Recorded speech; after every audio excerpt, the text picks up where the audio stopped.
Go. So hello everybody, this is the Political Matrix. I don't know if y'all know how crazy of a show, but we got a crazy show.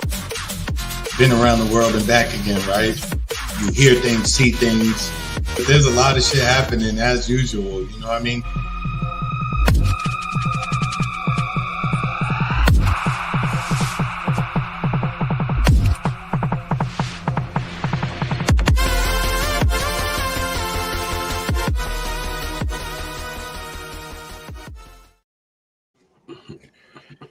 Hello, everybody. Welcome to the Political Matrix. Glad you guys are here with us. You can be anywhere else, but you're here with us. And this is, with all that's going on, this is a interesting show that we're going to have tonight. I mean, of course, you guys see the wildfires, of course, and we're going to get into that. And then you guys see all of the crazy like snow all over the place, and so we'll talk about that a little bit. But before we get into all of that, you know, and of course we got to talk about Trump. There's a lot of Trump shit going on. I got a feeling this is going to be every week. It's just going to have to be a third of the show is going to be dedicated to whatever crazy ass shit comes out of that dude's mouth. And then of course I saw this FS1 scandal stuff, and the first person who popped into my head was Chris.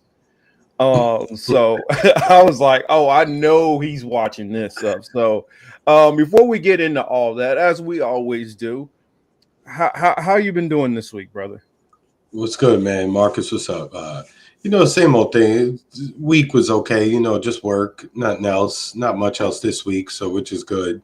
The weather got chilly here, which some people like because then they got to put on all their winter gear that they've been storing up in the closet. So, it hit high 40s and low 50s this week. So for me, it was a nice change. You get to put on a sweater or two and, move around like that. But, compared to the rest of the country, that's not a complaint at all, because I saw there was some pretty freezing ass temperatures out there. I even saw Atlanta got snow, which I don't think happens that often. I don't live in Atlanta. I'm not, I don't know too much about it in terms of their weather. I don't know if they get snow every year, even if it's just a little bit. But, I just saw all the pictures. They was going crazy. So that leads me to believe that this is not something that happens to them that frequently.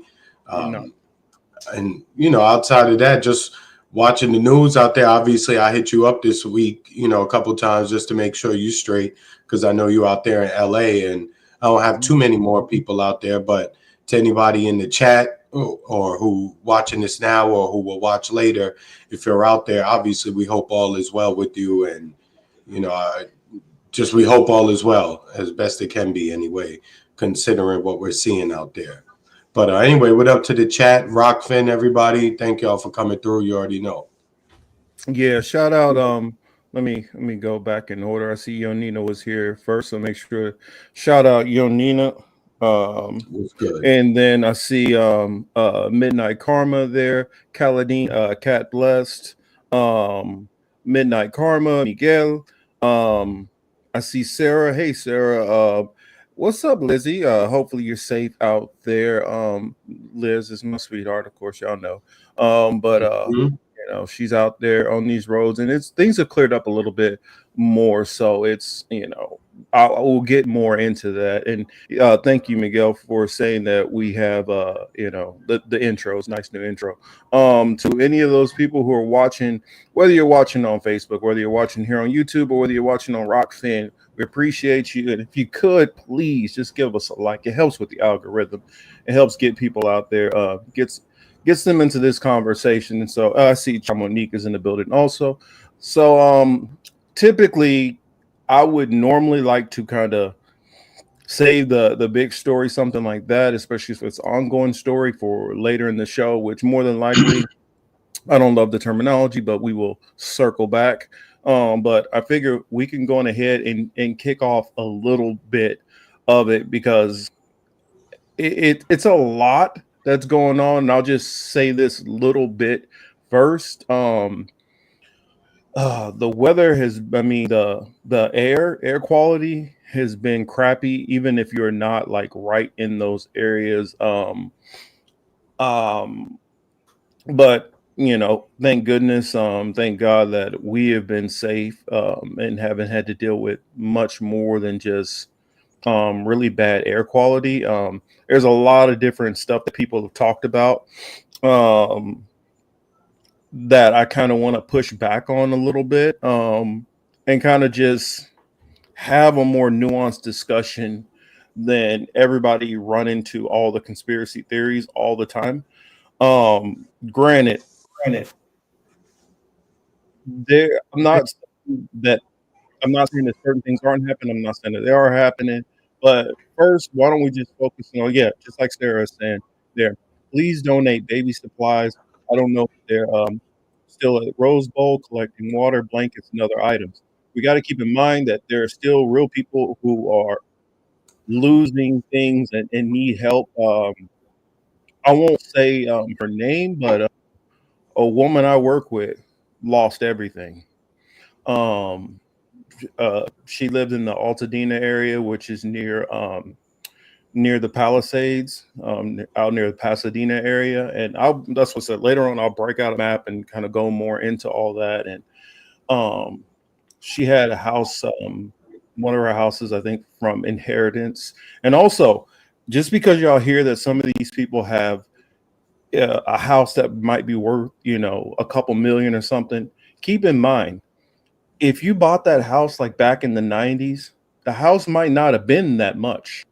It's just the value on that house is appreciated, dramatically. And so don't think that every single body that you're hearing that live in these multi-million dollar homes are these, celebrities who are sitting on millions and billions of dollars. That's not always the case.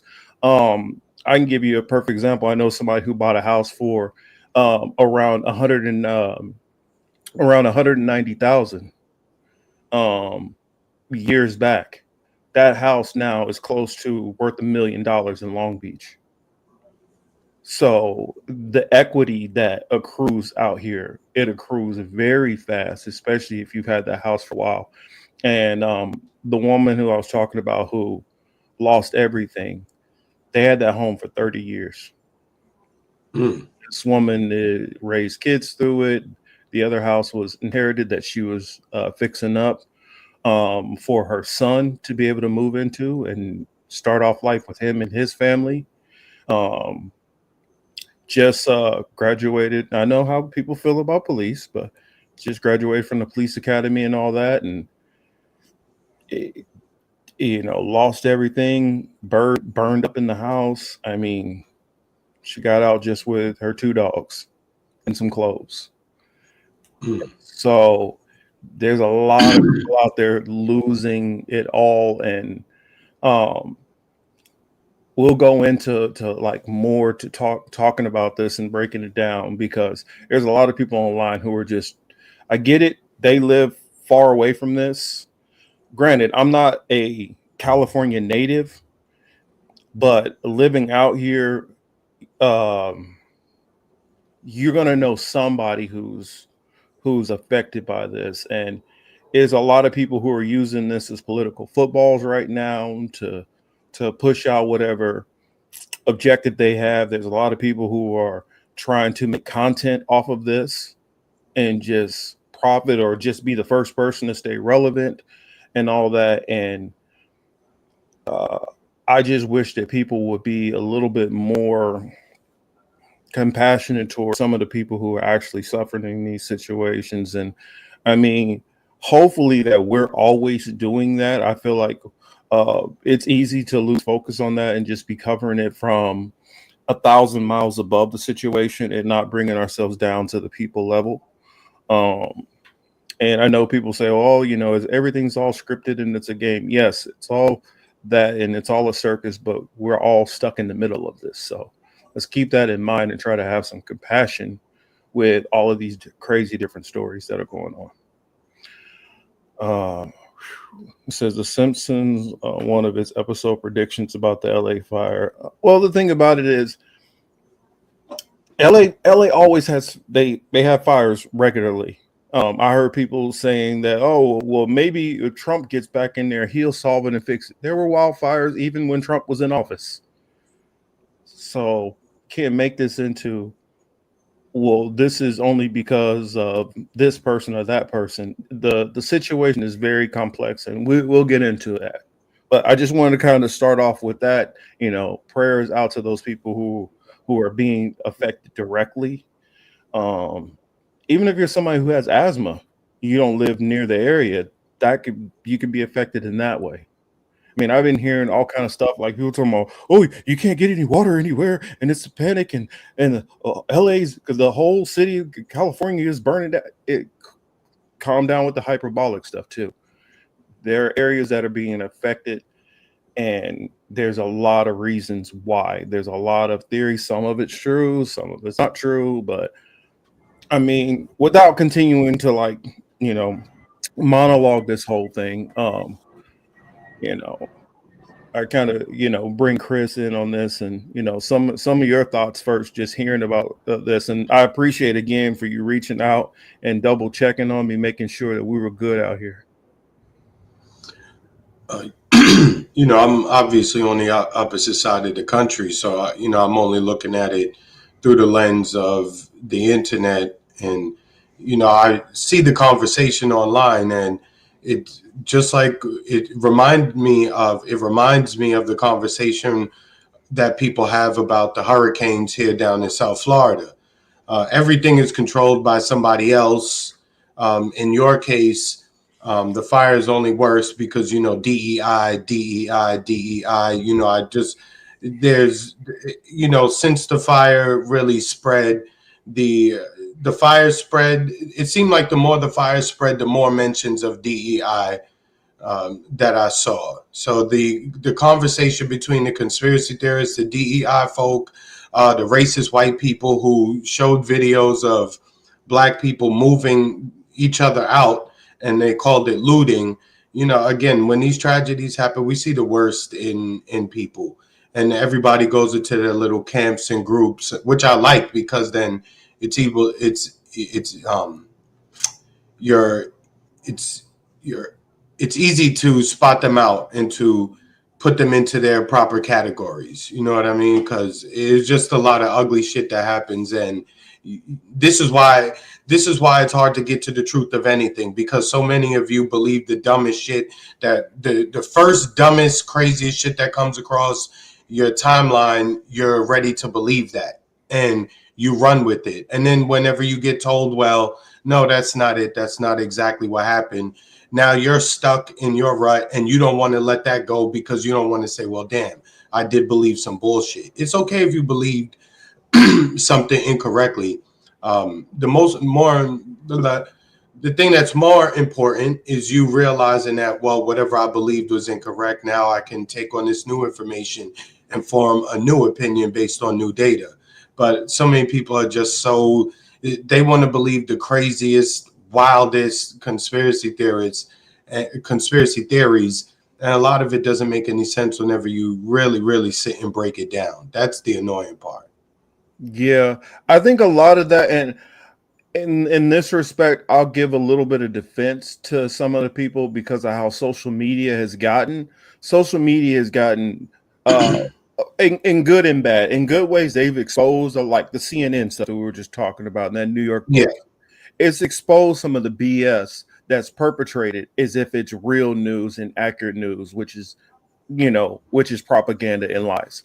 But at the same time, it's made it because these things were considered to be unquestionable. Now everybody questions everything, and just because you question it doesn't mean that your questions are valid or what's really going on.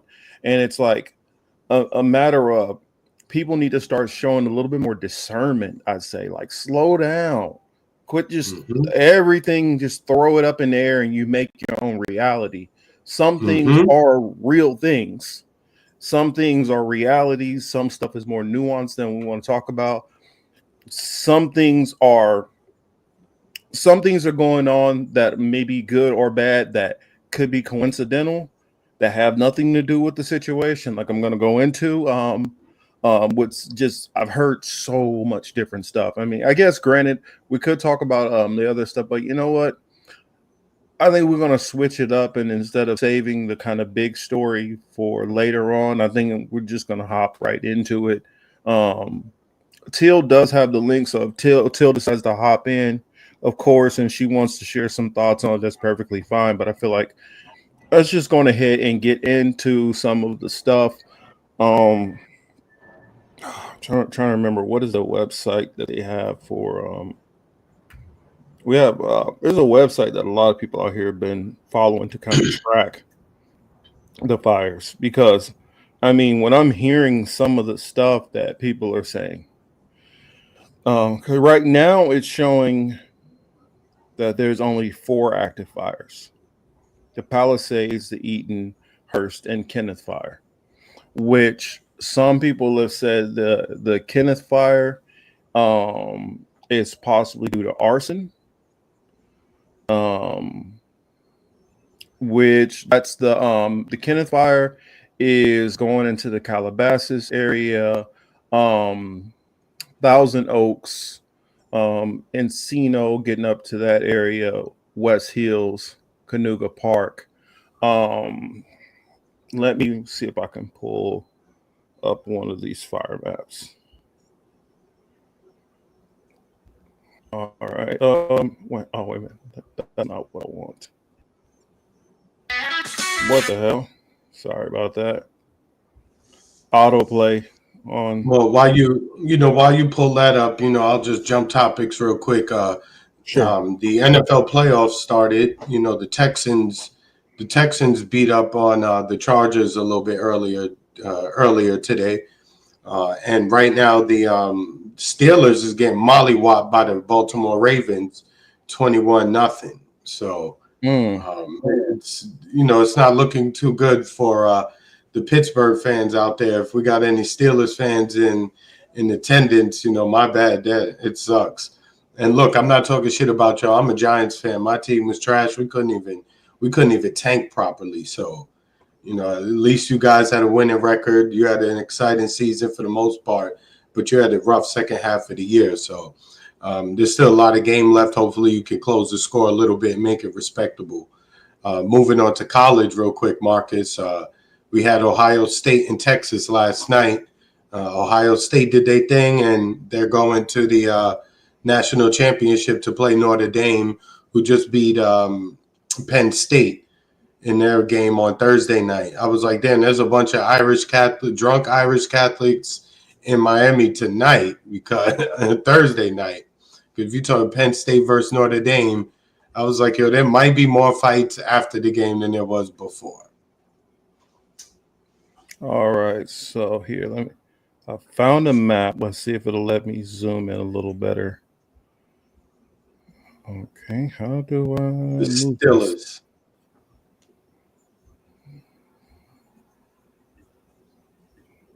Why in the heck is it doing this? West Penn, the Steelers. Okay, so I guess I put this one up here, and y'all let me know if it's too small. I think I saw a couple of people come in. Grape in time. I think I saw Warren in the building and Sinead. Warren, what's up, man? If you out there, Warren, what's good? Let's see. The Steelers and the Bears. Old man Barker is here also. So, this right down here is the LA area. Let's see if I could get closer in on this map. Now, let me just say this, right, Marcus? The areas that caught on fire, this is not anything new, right? These areas have caught on fire, like surrounding areas, if you will. Maybe not every single part of LA County that is on fire, but I would assume okay, good. All right. Yeah, these areas, like the wildfires that went off not that long ago, because one of the guys I work with, he was just out on vacation, because he does a lot of camping and stuff, and he was up near the Malibu area, and up. Well, if I could, I'll find another one that I can zoom in a little bit better. But you could see how the whole side of it was all scorched from the wildfires right before that. So it's. Let me try to find. I gotta find a better map than that. I need to be able to zoom in. Because this one is every time I zoom in, it's cutting off the screen. But that area, it does get wildfires, and a big part of why that area gets wildfires is because it's sitting right there on the coast. Sun is just beating down on that all day, and we've been in an 8-month drought. I mean, Liz could tell y'all that I have a skin condition where my skin is really dry, and so I have to like moisturize a lot. I've literally had to like you know how you see them little kids in the videos and they got like coated like Vaseline all over themselves looking crazy. I have to like do that almost every night, like heavy amounts of lotions and creams all over my face so that it doesn't start drying out and cracking and stuff or flaking and all that. And it's been worse over probably 4 months. And so when people talk about, oh, they canceled all the insurance and all, yeah, because they knew what was coming. It's not that I'm not now. Could there be a possibility that they're in cahoots with somebody who was going to torch the land and gave them a tip off so they didn't have to pay out a whole bunch of money? If you want to go that far with your conspiracy theory, then okay, sure. But what's more than likely possible is these insurance companies have been doing insurance in California for decades. They're pretty familiar with how fires work and how wildfires work in this area. And if you know that, it's not hard to make a deduction that it's only a matter of time before wildfire is going to pop out. How dry it's been. It's not hard to figure. And with the homelessness situation, what you're having is that's like what happened. I don't know if y'all followed my Instagram, but that's what happened. The fire that we had. Well, I forgot. I didn't mention. There's been 2 fires at my job. One that happened on the other side of the gate because homeless people they set up little camps random places, and the fire gets out of control. And next thing you know, we had flames that are shooting 30 feet up in the air right behind our business. And luckily it didn't get onto the property and then start burning and making the situation worse, and I possibly been out of a job. But that's not uncommon for campfires out here. You know how like you live in other places and people be out smoking a cigarette and they finish and just flick the cigarette any old place. You do that shit here, that can start a wildfire. Just a simple motion like that. The little embers that when you flicking those little embers, that can be enough out here to start a wildfire. Or if you having a bonfire or something and you don't put that shit all the way out, a couple of embers floats off of that. And when you got super dry area, it's so easy to start a fire out here. And so I think when people live in other places, especially if you live on like the Southeast, like where Chris is at, you live in Florida. Florida is so humid, man. You start a wildfire and just go to bed. You don't even worry about that shit. That shit's gonna go out. You're not worried that it's gonna jump and do all. No, you're not worried about that. There's enough humidity in the air. Trees and stuff are nice and moist, and the grass is still wet. You're not worried about that. But out here, that's a whole different ball game. And so when people say, oh, well, you heard the songs, it never rains in Southern California. Well, when it gets like that, you're in danger of wildfires. And when it downpours, now you're in danger of mudslides. So that's something that goes on out here. Now, that doesn't mean that every single tree is completely dead and dried out. Because I don't know how many people know a lot about um I guess farming or planting things or anything like that. For people who do understand a little bit about this, how many of you guys have planted a smaller plant beside a tree? Have you done that, Chris? Not since I was a kid. Okay.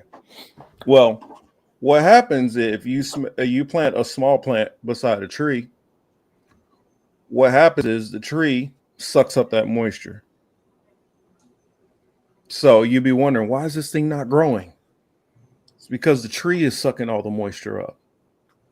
And you got to make sure you get further enough away from that tree so it's not absorbing all the moisture to that plant you're trying to grow. Well, same thing happens out here. Trees sucking up all the moisture, and when you're in a drought, any bit of moisture that they can get, they suck that up, they hold on to it. So in order for those plants to thrive and to do all right, they got to hold that moisture. Oh, Saul is in the building. Saul, good point. Said fire starters. That's another one. There are arsonists out here. Now, are some of them doing it just because they're pyros? Yes, they call them firebugs out here. There are people who do it just because they're pyros. There are people who do it because they're like, you know what? Fuck them rich people over there. Some of them do it for that reason. Some of them do it because they're being paid to. And you're never going to really know who did it, for what reason, and why. Now, out here, they have caught a couple of people who have been actually setting the fires. So that's one part of it. Said Marcus, did you hear all the fireworks going on 2 days ago? I was watching the news and so worried that they would start a fire. That's another great point. These big, huge fireworks out here, that is a recipe for disaster if they land in the wrong spot.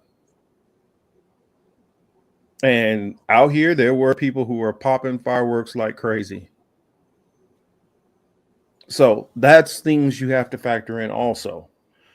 Another thing, I've seen people say, well, I don't get how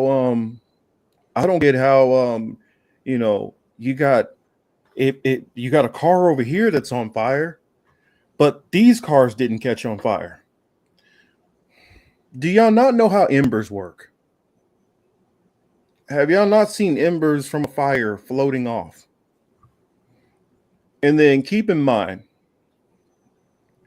how many people out there know anything about the Santa Ana winds? Have you heard of that before, Chris? Yeah, I mean, just recently, but yeah, prior to, no, but now, yeah. Santa Ana winds is almost like a phenomenon that comes about where winds are coming down off of a lot of the cliffs and hillsides and stuff like that. And they build up speed almost like an avalanche. And it starts to get almost a current going, and they start pushing through heavier and heavier gusts of wind. And it's almost like having a tropical storm of just wind, which starts coming through in a certain area. Out here, we were having wind gusts that were starting off around 40 to 60. Then they start increasing from 40 to 60 to 60 to 70 to 80 to 90 to up to 100-mile-an-hour wind gusts. Now, you get a big fire going and you get 100-mile-an-hour winds. I think it makes perfect sense how a fire would spread that fast. And then I hear people blaming, oh, it's the DEI. It doesn't matter that on their page that they're trying to do DEI, whatever, and hired people. That has nothing to do with behind the scenes of actually fighting the fucking fires. That doesn't mean that, oh, they take their focus off of firefighting. So when you hear these dumb conservatives keep bringing up this DEI bullshit, know that it is bullshit. Because when it comes down to it, you still need to be qualified to do the fucking job. So the non-DEI hires are just running around there, just working with people who are not qualified, and they're okay with that. They're not at all, they're not at all worried about the work. They're just worried about keeping their job. So that's why they stay quiet. I mean, a lot of the discussion around it is so mind-numbingly stupid that I have to ignore it. And I know some people are actually just they're engagement farming, so I understand what they're trying to do from a monetary aspect. You know what I'm saying? Like trying to build engagement, get people to interact with them and go to their channels and things like that. I see the money play, but it's preying on people's stupidity. And that's why I just, you playing on people's racism and their stupidity. But again, I'm kind of glad for it because then again, I see who it is. Perfect example. I got two interesting comments here I wanted to read off.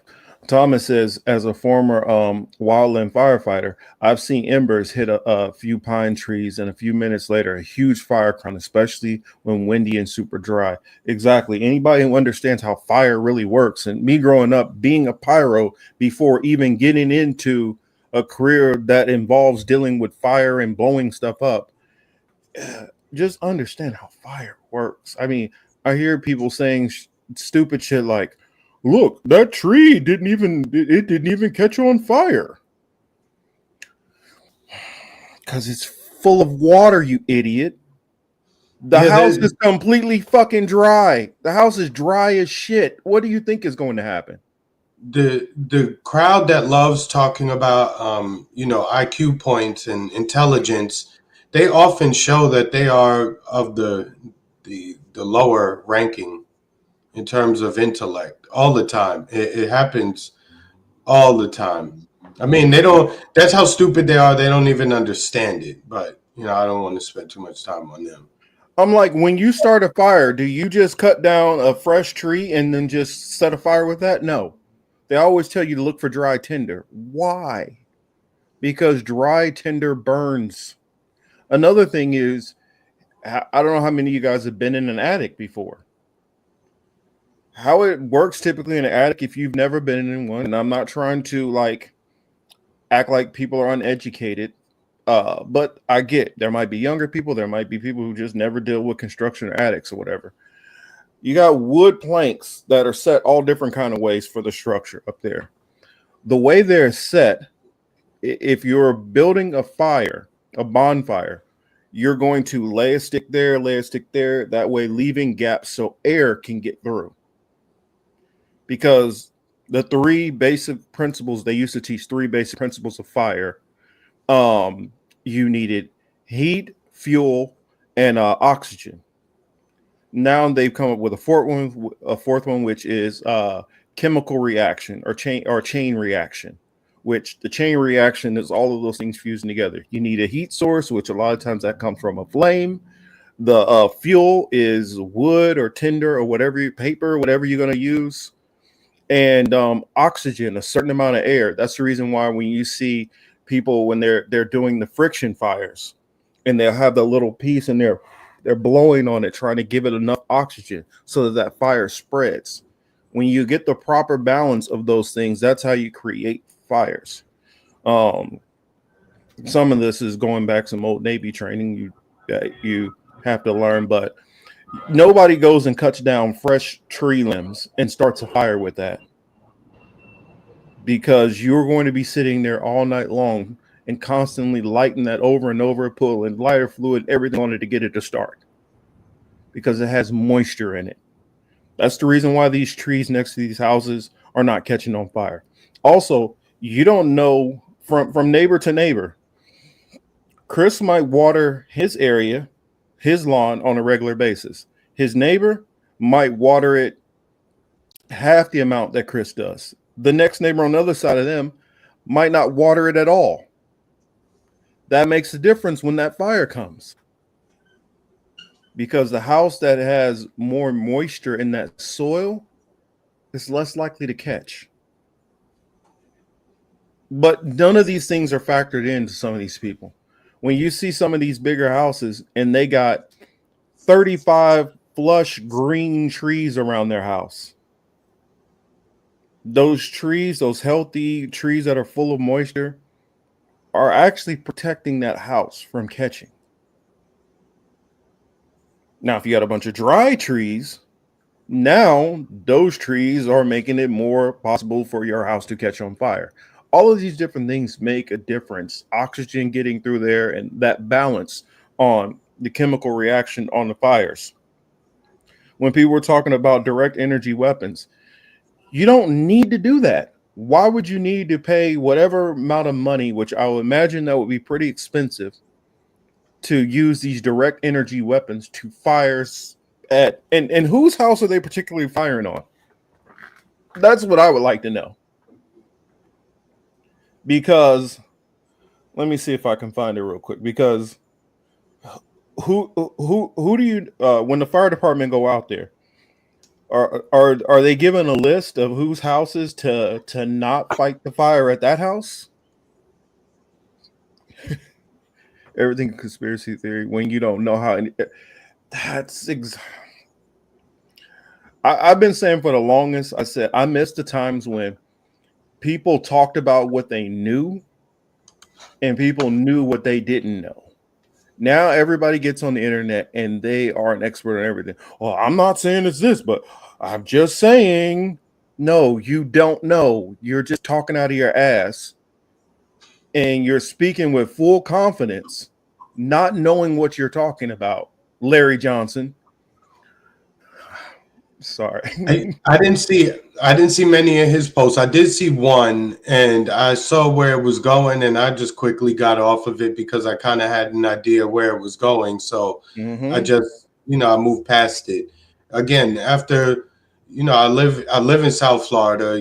We don't have fires, but we have hurricanes, and we just had to deal with the hurricanes here over the last several months, where everybody was saying that there's wind machines in the Gulf of Mexico that's creating these hurricanes, and that's really what's doing it. Not that these things not that hurricanes existed before we had the technology to create these machines, but now it's never naturally occurring, and it's only the result of evil people and their machinations and their technology that generate hurricanes that cause the damage that either kill people or misplace people. So, it's hard to digest some of this shit sometimes. Well, Chris H. Chris H says, but Marcus, people said they did the research and insurance companies deny the coverage before the fire started. Yes. If I'm an insurance company and I know where you live is a fire hazard that they do it in Florida all the time. It burns up, I'm not going to keep covering that area. They do it in Florida all the time. They offer policy, you pay the premium, and maybe a year or so later you find out that the company is leaving the state, and now you have to go shop to get a new carrier. Yeah, think about it. Do y'all know not right? And the argument is not that this is cool or this is right. We're just saying this is what they're going to do. This is their business model. I mean, exactly. Anything that points the finger at capitalism is off the table. They'll believe in aliens before that.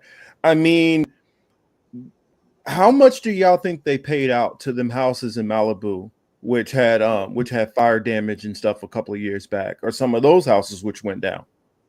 Because remember, we had what was the Paradise Fire. That was a whole town that basically burned down. After paying out that, these people paid hundreds of millions of dollars. Now, if they're covering Malibu, how much do you think those houses are to cover? The name of the game for them is to collect the premiums, run nice commercials, and try to pay as little bit of the claim, try to pay as little claims as possible. That's what it is. And, they are very much looking at patterns and paying attention to shit, because one one major weather event, and they could be on the hook for at the very least millions of dollars. In some cases, hundreds of millions of dollars in payouts. They're not trying to pay that. if not billions. Yeah. I mean, do y'all realize some of the people whose houses burned down?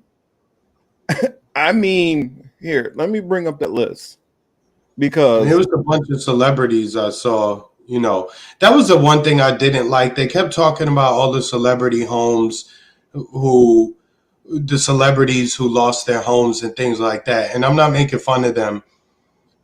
It's unfortunate for anybody that this happened, but the way that the media, of course, only focused on, kept mentioning this celebrity, that celebrity. And I understand we're so obsessed, but it would have been better for us to know like how many non-celebrity people are affected by this. oh, there's a lot of them. I mean, I know that's we're what I'm talking saying. about. Oh, sorry. No, I'm just saying to listen to the media, you would think that this only affected actors and actresses in Hollywood. Mm-hmm. I mean, we're talking about easily tens of thousands of people who are now out of a home. I mean, but of course they're gonna bring. Well, part of a good thing why it's good to bring up the celebrities because I hear so many people who are jumping to the conclusion that, oh well, this is just a land grab on the poor people. This ain't affecting none of the rich people. Which no, that's not the case. Yeah, there's plenty of wealthy, and that's another thing, right? Why do they want to target their mouthpieces and their flunkies, the celebrities, the ones who get to push the narratives for them? Why do they want to target them and have them displaced? And it's when you really start to look at some of these theories, bro, it doesn't make any sense. like I can just a couple here, couple of names here. Paris Hilton Exactly. lost the 8.4 million Malibu oceanfront. Anna Faris, $5 million home. Eugene Levy, $3.9 million home. Carrie Elves, it didn't say the price of his home, but he lost his too. Anthony Hopkins, $6 million home. I mean, it's just not hitting random it's hitting rich and it's hitting upper. Well, most of these people are either, I would say, probably upper middle class to wealthy. Now, like I said before, you have some of these people who bought that home 30 years ago, or their parents bought that house 40 years ago, when that house was like worth 150,000. They bought that house when it was 110,000. And now, because of all the other wealthy homes around it, the value is appreciated up to 3 million, 4 million, 5 million.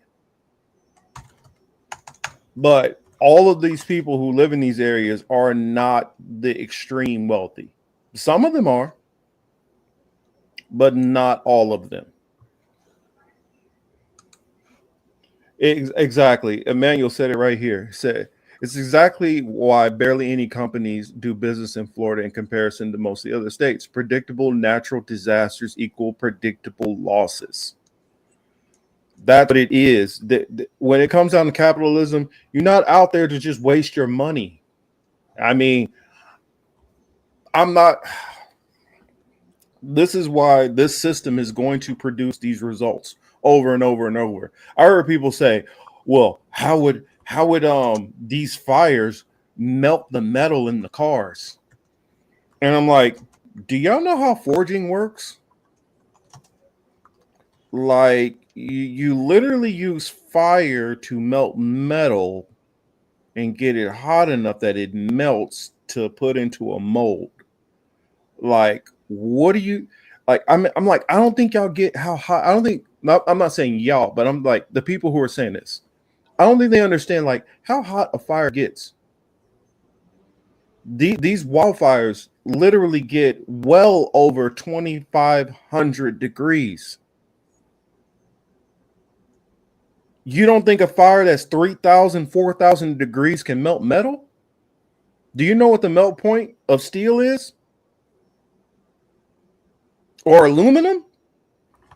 Melt point of aluminum is like 1900.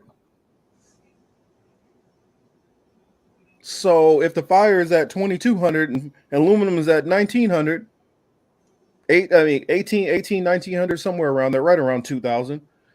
Steel is like right around 2000. So if the fire is at 3000, you don't think it's going to melt steel? No. I'm like, come on, this is a lot of people are out there making this into conspiracy theories that that's not what's going on here.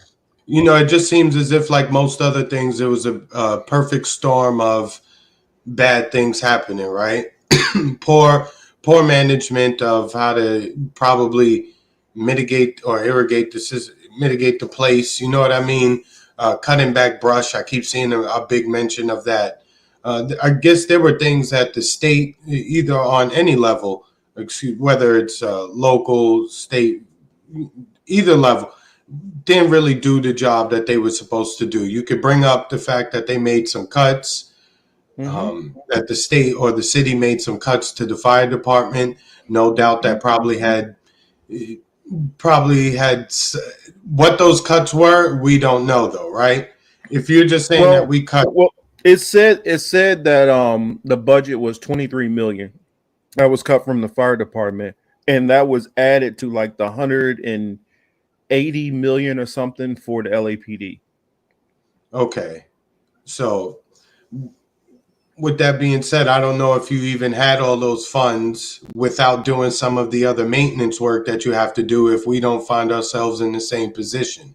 So again, when you talk about making cuts, that it doesn't guarantee that if you had the additional 17, 18, whatever millions that you cut, that we still wouldn't be dealing with a wildfire. Yeah, I appreciate it, Thomas and Sarah. And shout out to John. I see John creep in the building. Another thing that I would just bring up, the city has not been investing in clearing debris and brush. That's a problem also. When these trees die from drought sitting out there, and you know that that's possibly going to contribute to tinder that can fuel a fire, and you're not paying money to clear that up, that's mismanagement that's going on at the state and local level. And whether you put Karen Bass in there, whether I don't care who you put in there, a lot of times they're not going to focus on stuff like that, because most of the politicians in big cities like LA are worrying about pleasing whatever donors and CEOs, and they're focused on that stuff. They're going to LACMA, which is kind of like LA's version of the New York Met. They're worried about, being down there and shaking hands with the Resnick family. Which, if y'all don't know who the Resnick family is, that's somebody that we're going to talk about just a little bit. But all of these different things are going on. The family that bought up all the water, right? That's the family that bought up all the land where the water is, right? Sharp. Yeah, the Resnick family is they are a pistachio almonds. The husband, he kind of does more of the pistachio almonds. The wife, she does Fiji and a couple of other stuff. And of course, you guys can guess what their big pastime is.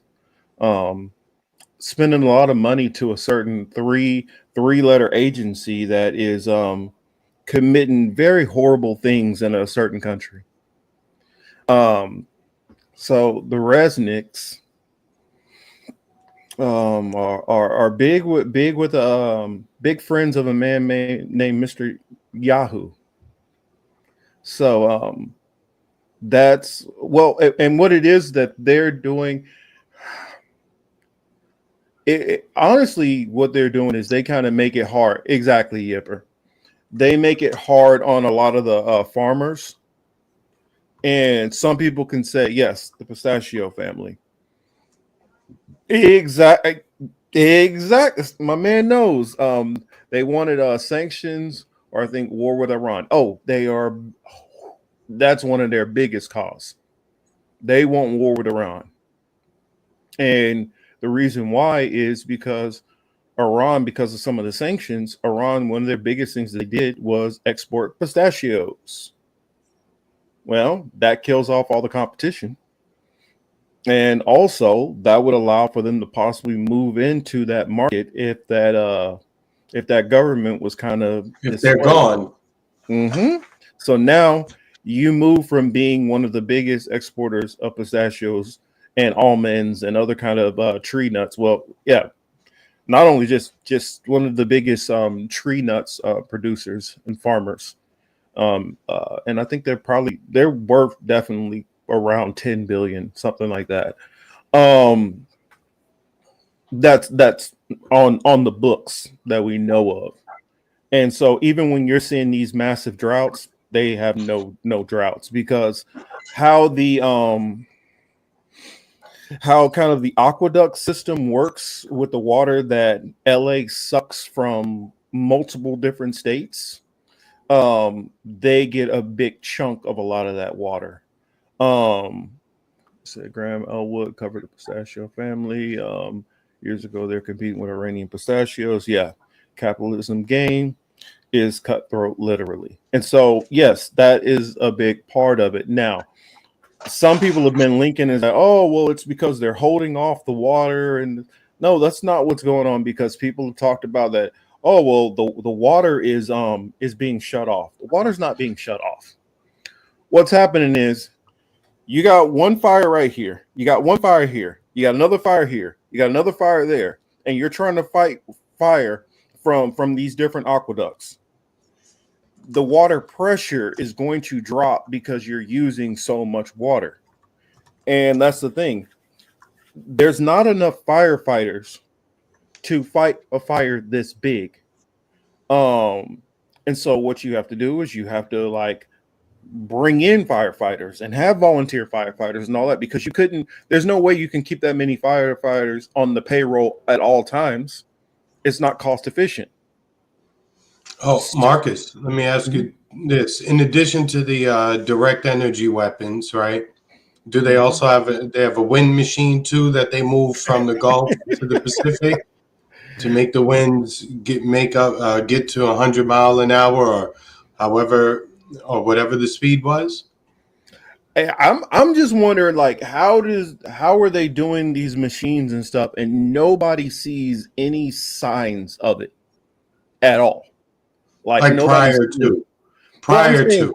I'm saying we're not even like seeing it while it's going, because keep in mind, living here, this is on the news. Like for my California people, especially people who are living in Southern California, this is on the news 24 hours.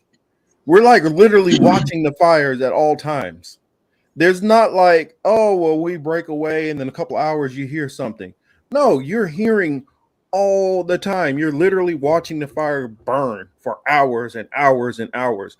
You're watching the little planes go by and drop off the decelerants. You're watching that. You're watching this fire truck go to this area and try to fight this. While they're fighting all these, you're seeing another house over here which kicks up and it's on fire. But there's no firefighters that can get to that area. And then I'm seeing videos about, well, why are these people all just left their cars here? Do y'all know what traffic is like out here on a normal day? Now, do a mass evacuation and tell 2 million people that they need to up and move. What do you think that's going to do to traffic? I mean, the level of no common sense that I've been seeing online is mind-boggling to me. Even if you're let's say you're in a city, average city that is probably 400,000 people. You tell 100,000 people they need to evacuate that one area. What is it going to do to the highways? It should clear them out. I'm like, are y'all serious? We have videos, like if you have the news out here, you can see the videos of people like walking in the news, walking up to them, like with them carrying their bags and stuff. Like, so where are you coming from? They're like, well, traffic was all stuck, so I couldn't get through the traffic, and nobody were in their car, so I had to get out and start walking. And then what happens to the next person who pulls up to all those cars? They got to do the same damn thing. What are they going to do? Sit there and wait for fire to burn their ass? I mean, come on, people. Mm-hmm. It's like we got to stop. I mean, I get question everything, yes, but actually question it. Just stop falling for these like I said, like I was telling somebody the other day. I said I'm a conspiracy theorist, just like the next person. But you got to explain this conspiracy out. It has to make sense. It has to be intelligent. Because the people who would be doing this conspiracy, they've already thought this out. They didn't just do this shit on a whim.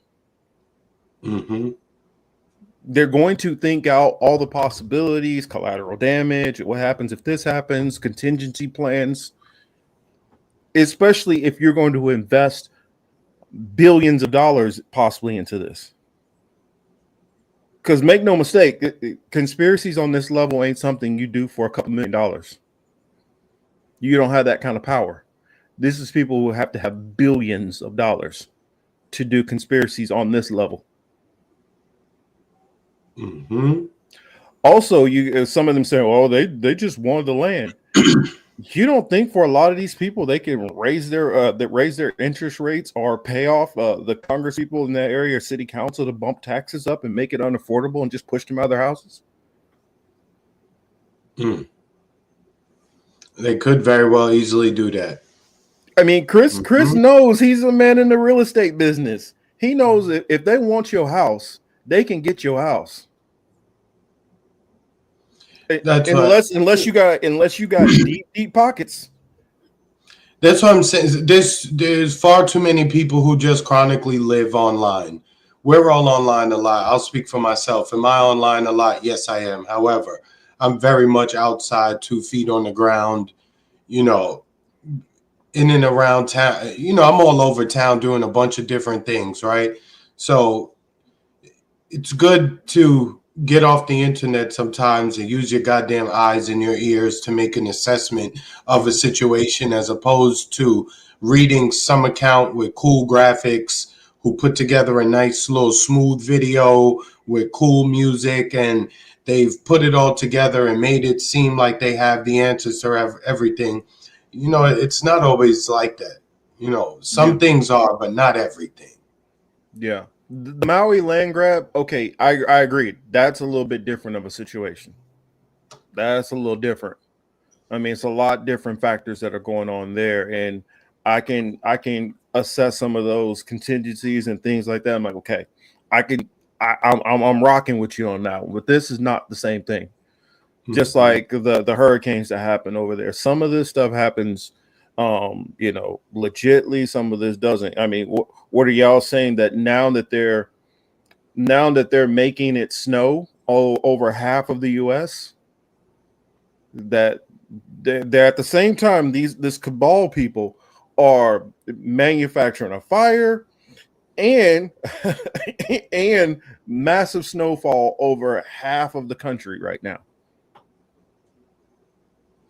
That's why I always say, and I was saying this before we even came on, some of the people in this space, the way that they talk, the way that they behave, the way that they describe these people, it would seem as if you're describing like a character from Marvel or DC, a mutant of some sort, if you will, who has powers like Magneto, Master of Magnetism. Like Professor X, they could control your thoughts. The Human Torch, Invisible Woman, etc. They just apply too much power to these people, and I'm not willing to concede all that power to them. Well, I mean, I wouldn't concede that power to them. Also, I've seen that these people don't have all the power. In fact, how I thought they had some of the power that I thought they had years back, I realized they don't have it to that level. They have ways of putting pressure on you, but they don't have the outright control. It's like I can put you in a circumstance where you're probably going to do what I want you to do, but I'm not like telekinesis and like controlling your arms like you're a puppet. I mean, that's not what I'm talking about here. And I think there's a lot of people who bought into the fact that they have like this immense level of power that's not real. I'm Y'all laughing are at that. stupid. I I'm see it. laughing at the Mag Negro. Y'all are stupid. Um, Also, when people bring up like the whole Hollywood stuff, I see Kiwi Man 95, nice name. Comedy conspiracy in the land of Hollywood. Yeah, but I think about it. Hollywood is the area that's not getting burned. I mean, there was a little bit of fires that started happening towards the Sunset Boulevard, North Hollywood, but it hasn't creeped into Hollywood. It's not hitting Beverly Hills. And the crazy part about it is Malibu's real estate is actually more expensive than Beverly Hills. Mm. I mean, I don't think that that's factored in. And here's the thing, it's not done. So anybody think, oh well, they dodged the bullet? Not necessarily. There's some of these fires that they only have like And some of these, 7% contained. and from what I've learned, that logistics play a big role in even trying to help put some of these fires out. That it's not just flat lands. You have, some of these properties, some of these fires are up in the hills, and because of the fire, water pressure, you can't get the water up there fast enough, etc. So there's a couple different factors that that are contributing to the situation. And it seems as if they don't want to take all of that into consideration. It's just easy to say, well, direct energy weapons, the bad guys are doing this, and then that's it. End of story. There's another thing, like I don't remember if y'all heard when I was talking about like if I was like ultra wealthy, I would just pay people to move. And that is part of the problem that's going on. You have a place that is not designed for all the people to live here that live here. And we're talking about in just the LA metro area, we're talking about like 18 million people. This place is not designed really to have that many people here because um I don't know where exactly everybody grew up, but like where I grew up, we had a water tower. Our city was completely had our own water supply. We were perfectly fine. So this county had a water supply, that one had a water supply, this one. You know how you driving in those cities and you see that big huge like bowl that you Water see, tank. yeah, and it'll say welcome to whatever place it Yeah. is. Mm-hmm. You don't have that out here. What a lot of the water is being pumped from the Colorado River. Is being sucked from Arizona. It's being sucked from parts of Nevada. It's being sucked from Utah. It's being sucked into this area, almost like. And I heard somebody use the term, which I was like, you know what? I never thought about it that way, but they're exactly correct. Southern California is basically terraformed. It is an area that is not designed for the use that it is, but what they've done is they have manipulated this area to work that way, to be conducive for people to be able to live here. And the problem is you're pushing the boundaries with more and more and more people, more and more stuff here. And if you didn't have as many people here, like most of like every river and everything is already dammed off here. It's basically private owned. So factory farms are using up most of that.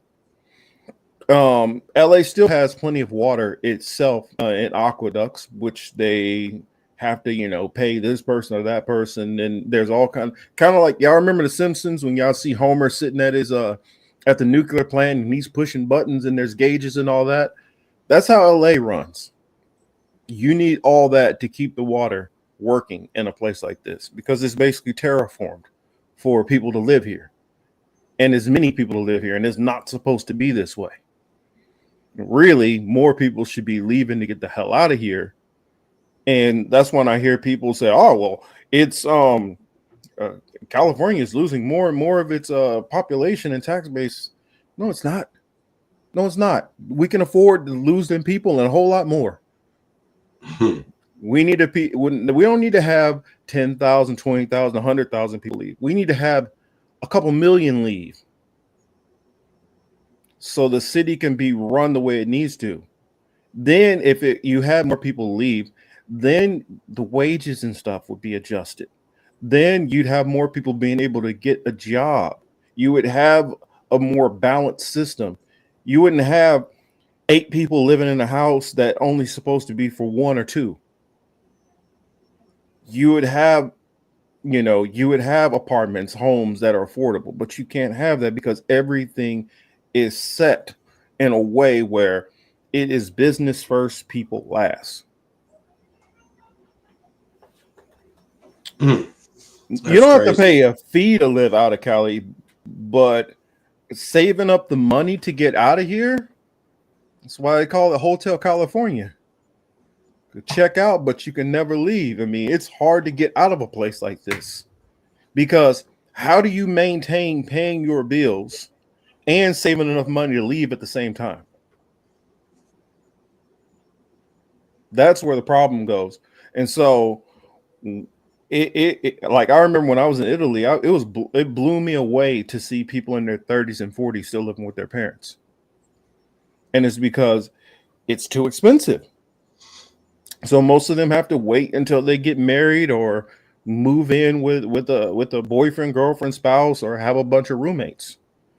Here's the same situation that we were facing over there.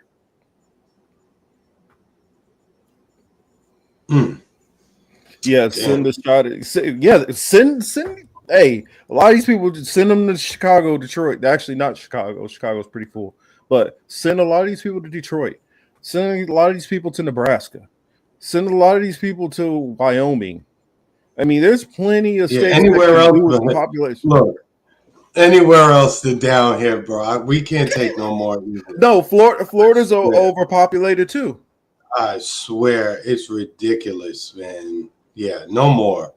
No more. Well, the problem is if you think about it, now for those who are good with your maths and know your state populations, total up population of California, population of Texas, population of Florida, population of New York. How many people is that? Shit, that might be 100 million.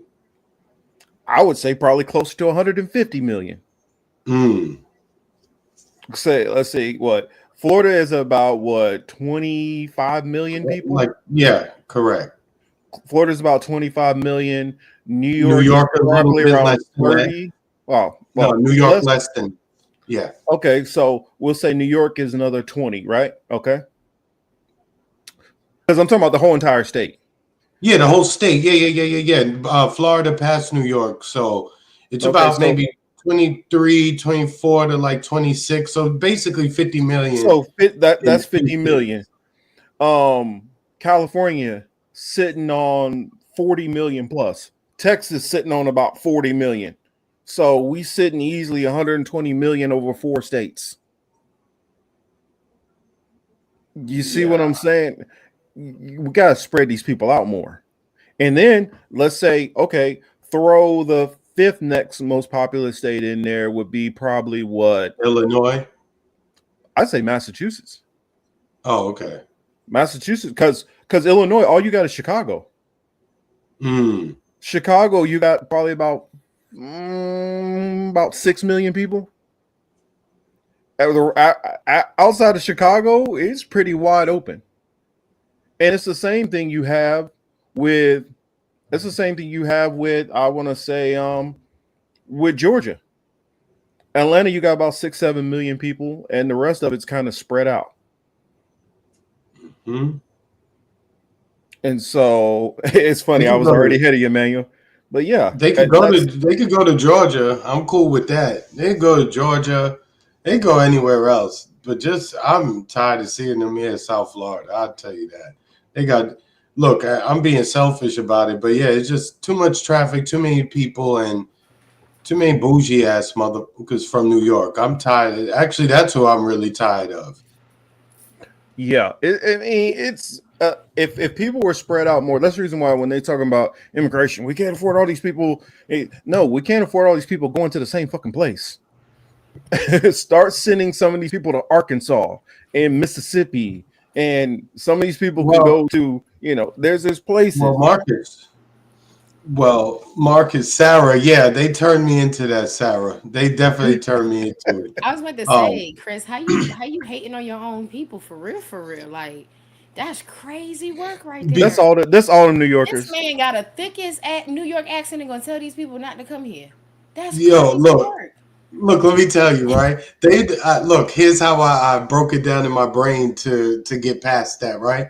I said, they from the new York. They not from the old New York, so they could go.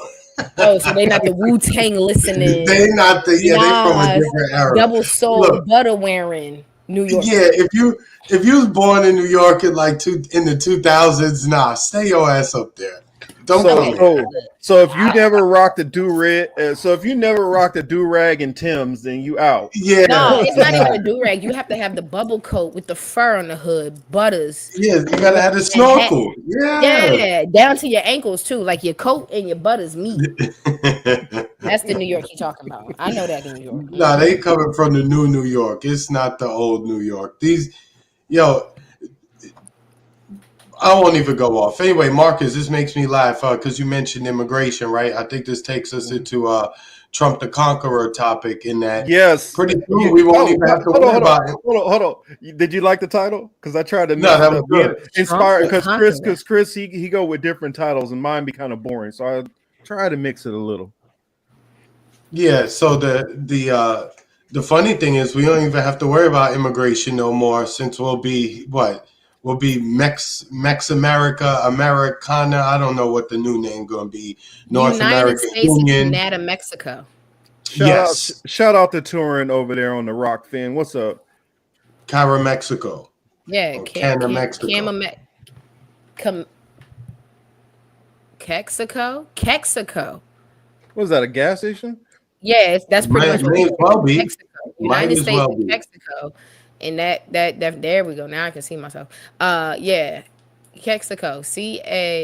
Caxico. United US Kexico. That's what they're gonna call it. USC? Is that what they're gonna call us now? I thought it was gonna be the North American Union, NAU. Wag. Nah, I need some cool shit. I need some shit that's really like, come on now. We got Tesla, Elon Musk, Trump. We could just call the United States of Trump, actually. He'd probably name it after him. He would. He would find a way to name it after him, like USD instead of US dollars, it's US Donalds. Or now we have and now we have it's gonna become there the Gulf of it's gonna become the Gulf of America now. There you go. You don't even call it, because everybody was like, hey, I heard people, he's going against the MAGA principles. I'm like, it said make America great again. All this is still America, technically. North America, Central America, South America. What do you mean make America great? He trying to make America great again, right? Look, before we even deal with him as president, it's going exactly as how I predicted. He'll just say crazy things. He'll get us to talk about the crazy things. Meanwhile, the money will actually be moving and we'll miss where the money is going, right? We won't be following the money because we're busy laughing, and rightfully so, at some of the shit he says. But we have to be able to laugh and then look at the money at the same time. Because there's a lot of things happening. Like, again, between all this, underneath all this talk of the fire and Trump saying all this nonsense, I think we just gave Ukraine even more money in the last several days. So, Well, what it is, he's showing that he's basically a globalist, and it's kind of funny. He's a globalist, Marcus. Marcus, I tell you, he's a globalist. You know, we're not going to name who the globalists are, but he's just a globalist, and Elon is just like the greatest thing to happen to tech. I mean, this man is literally talking about that he want to buy Greenland, he want to make Canada and Mexico 51st state, and he's talking about he wants to invade the Panama Canal with troops also. And the crazy part about, like I told people, Trump he's not like a traditional president where behind the scenes they're like, all right, so on this, I want you to get to this senator and this congressman, and we're going to try to work on this. And I would hope for you to try to get this thing. That's not what he's doing. He just getting up there and just spitballing and just saying whatever comes to his top of his head. And then you got idiots like Marjorie Taylor Greene, an hour later, 2 hours later, is already written up a bill for, the Gulf of America. That's what it is. You got sycophants who are out there trying to make anything he say become reality. Mm-hmm. And that's the dangerous part. That's far more dangerous because Trump is not somebody, he don't think none of this shit out. Honestly, what he's doing, and I can't remember who I heard that was talking about this, but I'm like, that's a great point. I forgot he's basically ripping off Pat Buchanan. This is what Pat Buchanan was on back in the 90s. Pat Buchanan was talking about the Panama Canal, and he was talking about, basically the Monroe Doctrine on steroids.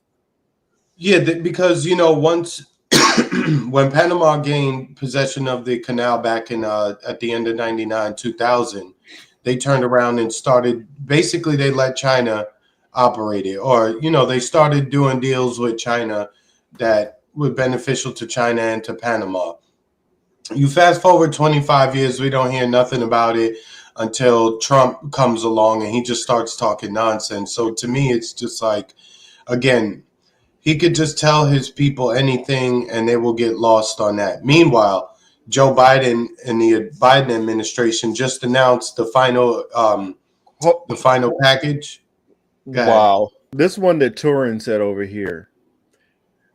Wow. He said they could just call it Canada, US, Mexico for the acronym.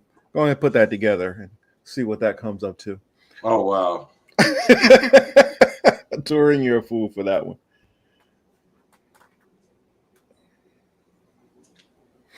Oh, but sorry, Vanner, go ahead. No, you're straight. But the Biden administration just announced their final aid package for Ukraine, $500 million. When that is done, they will have given them $65 billion from the start of the issue in. Wow, that's nasty, Dingo. Wow. Yeah, hey, Turin, that's your Turin. That's his fault for bringing that up. Yeah, but it'll be $65 billion since 2022 that Ukraine has received. $65 billion. That's man, I missed it. They denied my citizenship and my lineage to be They just said I couldn't be Ukrainian. So, unfortunately, I tried. Yeah, they don't want no blick over there. Yeah, they said no. I didn't. I couldn't. They say there was no way they could fake it for me. So they said, "Hey, man, get with them Indians and Nigerians and Dominicans, get that cream." Yeah, they said go. Yeah, way too dark. Some of that cream. I get some of that Sammy Sosa.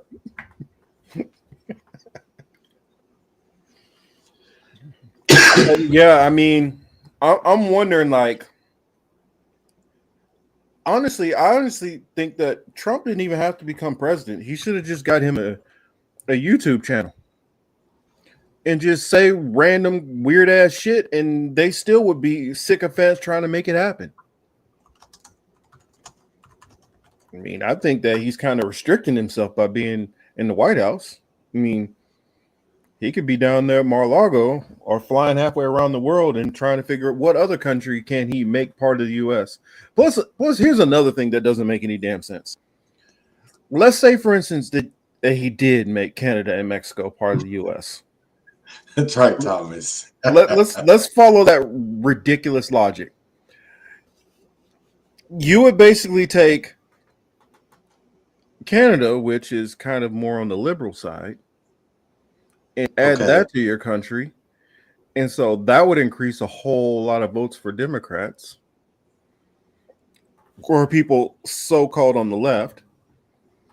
And then you would also open it up so that the narcos would just be right in everybody's backyard. So also, well, here's another thing. All of the pharmaceuticals and stuff like that they have in those two countries, which plenty of people here in California go across the border to go down there and do surgeries. We should get them for the low. You would have a whole lot of pharmaceutical companies that would be in hot water.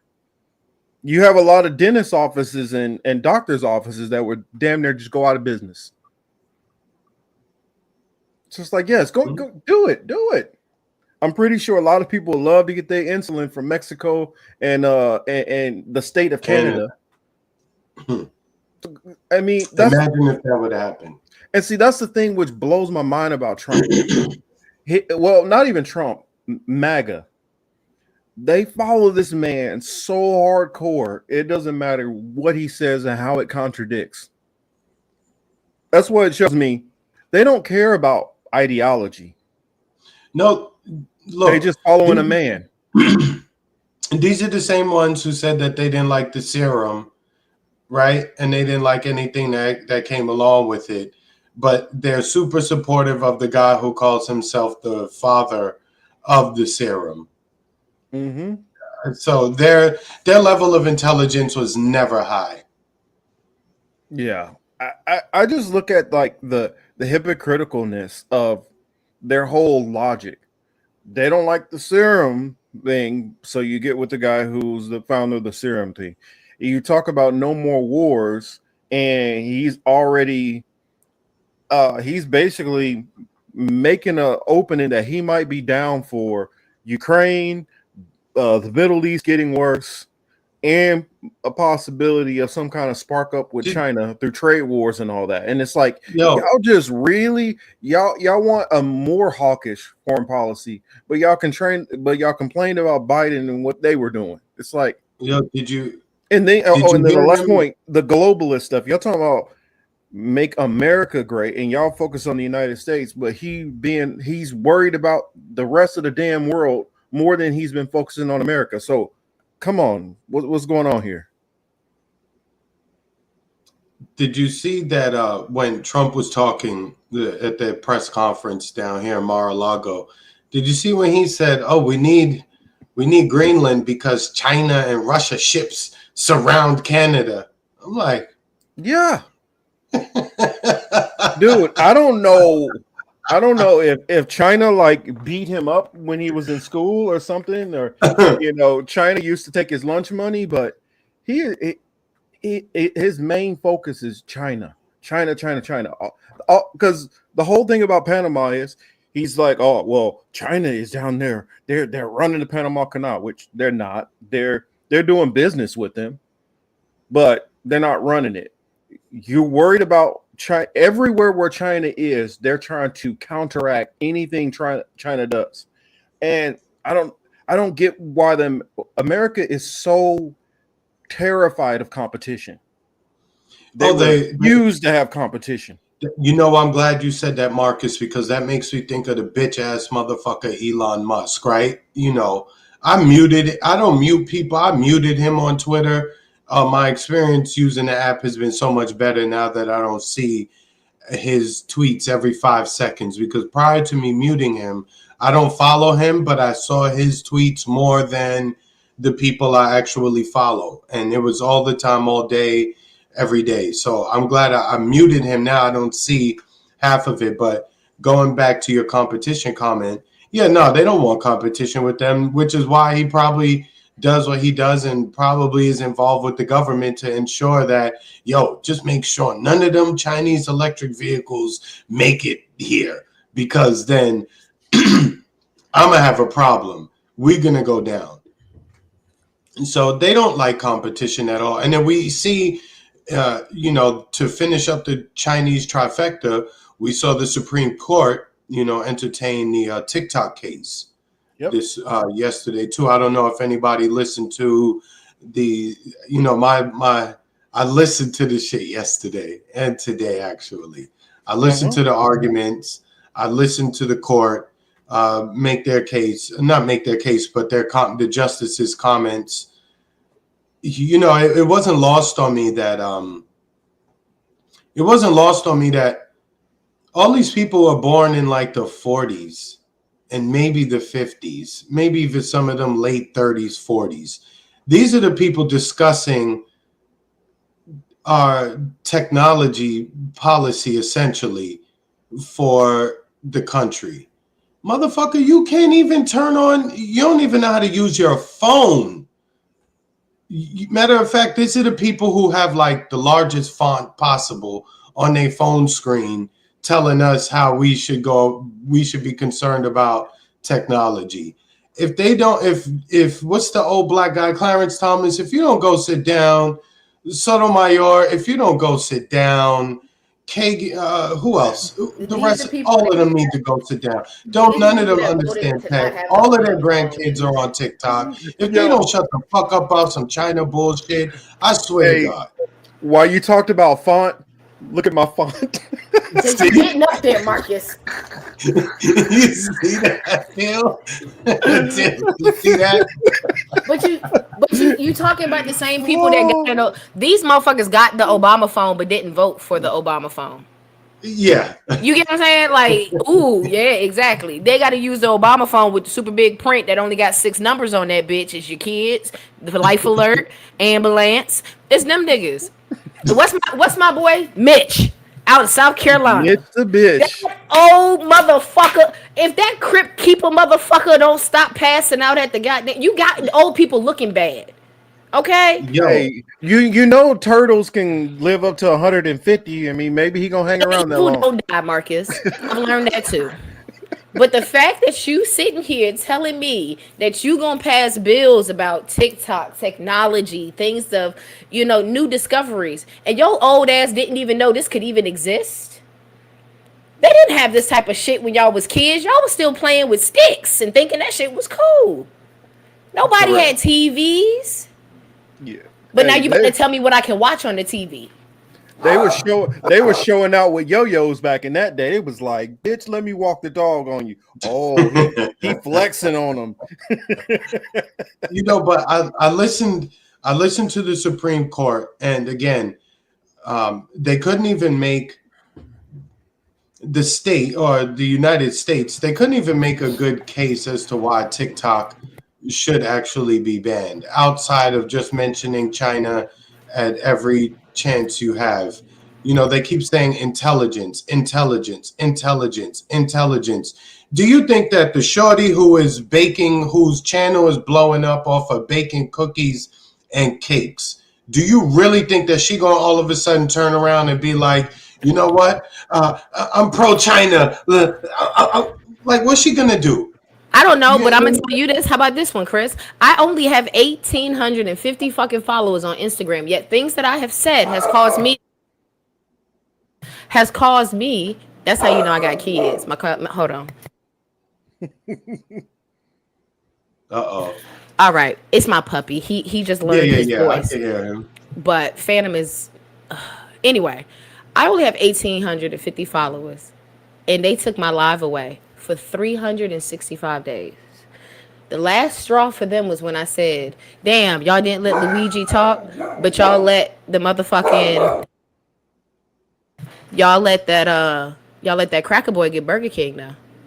And that's all I said. And that got me banned for 365 days. I stated a fact. I stated something that was a fact. That boy got Burger King after he slaughtered an entire black church. But you're saying Luigi can't speak out to the masses while he's getting drugged into the fucking, like, what? That's crazy. Instagram says, shut that shit up. I don't even have a huge following. No, it's like that sometimes. But now you brought up that old girl that can cook, and y'all like how I can switch back and forth between Black Parent and this. But anyway, you brought up old girl that can cook. Now let's talk about my business page. My business page is low key shadow banned because it's connected to my personal page. Okay, so me personally, after spending I don't know $40,000 on a culinary arts degree, where I cook next to Michelin star chefs. You're telling me that cooking with Kaya can get monetized and all that bitch know how to do is make a Alfredo sauce? Like, really? Yeah, I want TikTok banned. I want it banned. Well, you're gonna have to like put on the shorts, the boy shorts. You're gonna have to position the camera a certain way, and you're gonna have to make it clap like my man Sean Paul to, you know what I'm saying? No, Exactly. no. I mean, I can do that, but still, no. It's like, what? Hell no. And then you're gonna sit here and tell me this bitch making bread, ain't going to liquor culinary school, but she making bread.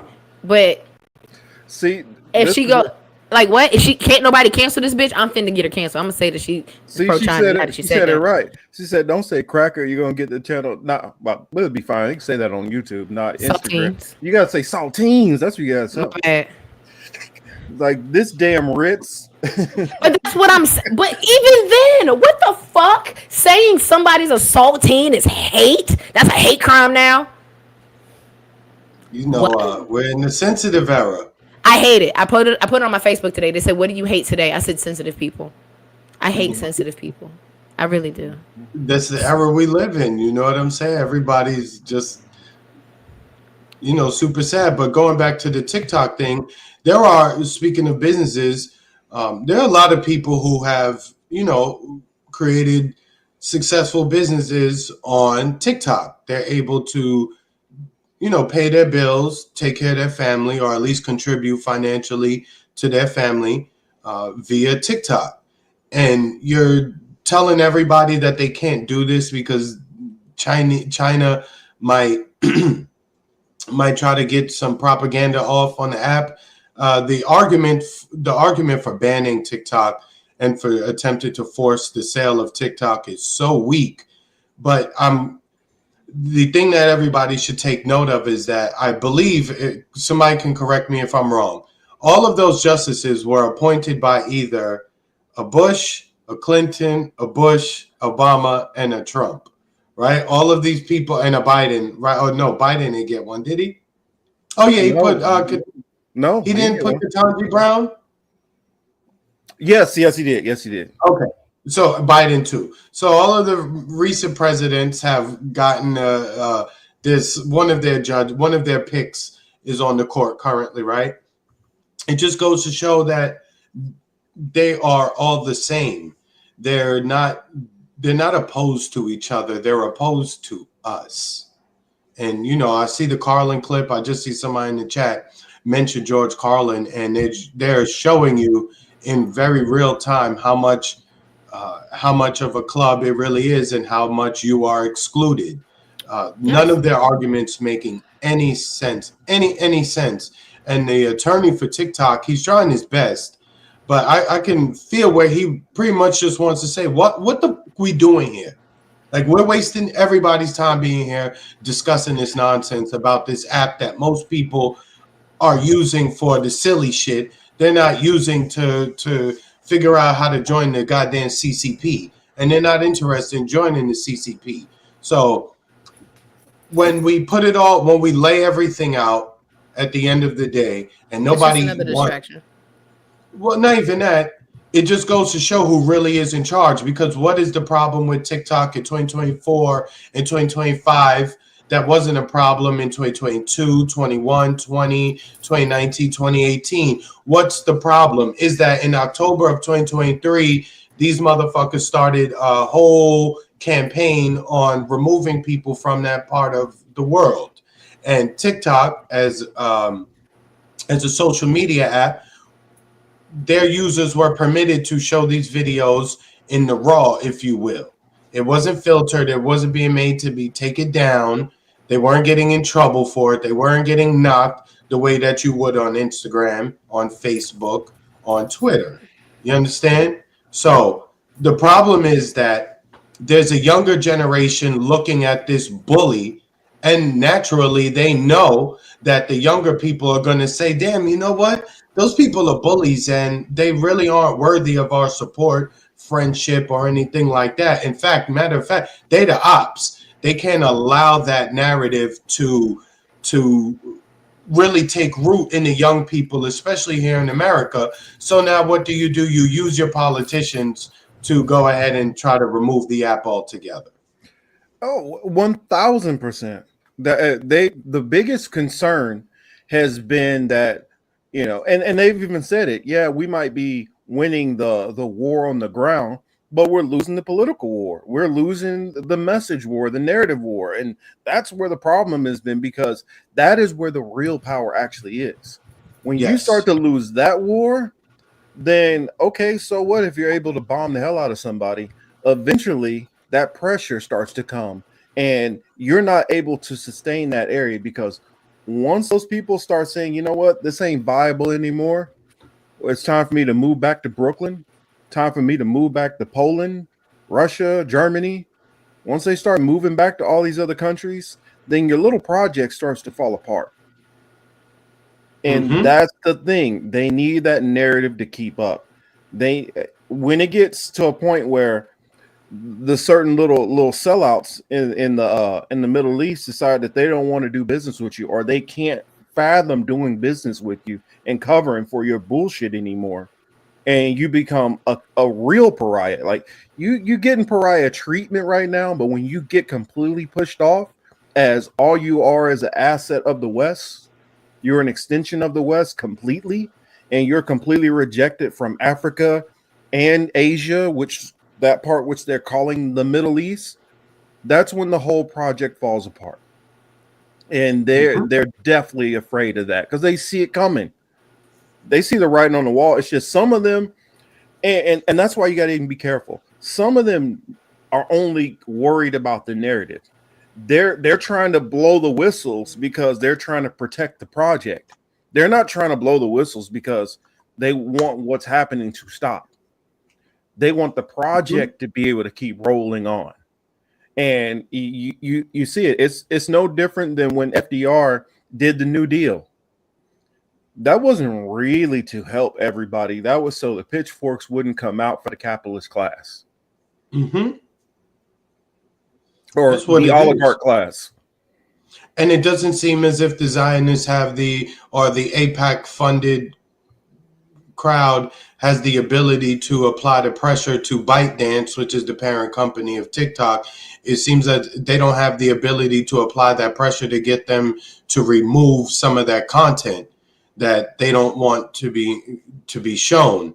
And again, it's not so much for us, like people like myself who getting up there. I got grays on my face, right, into my head. Ain't nothing a little Gary can't take care of, baby. Yeah, I know. I got a couple sprinkled in.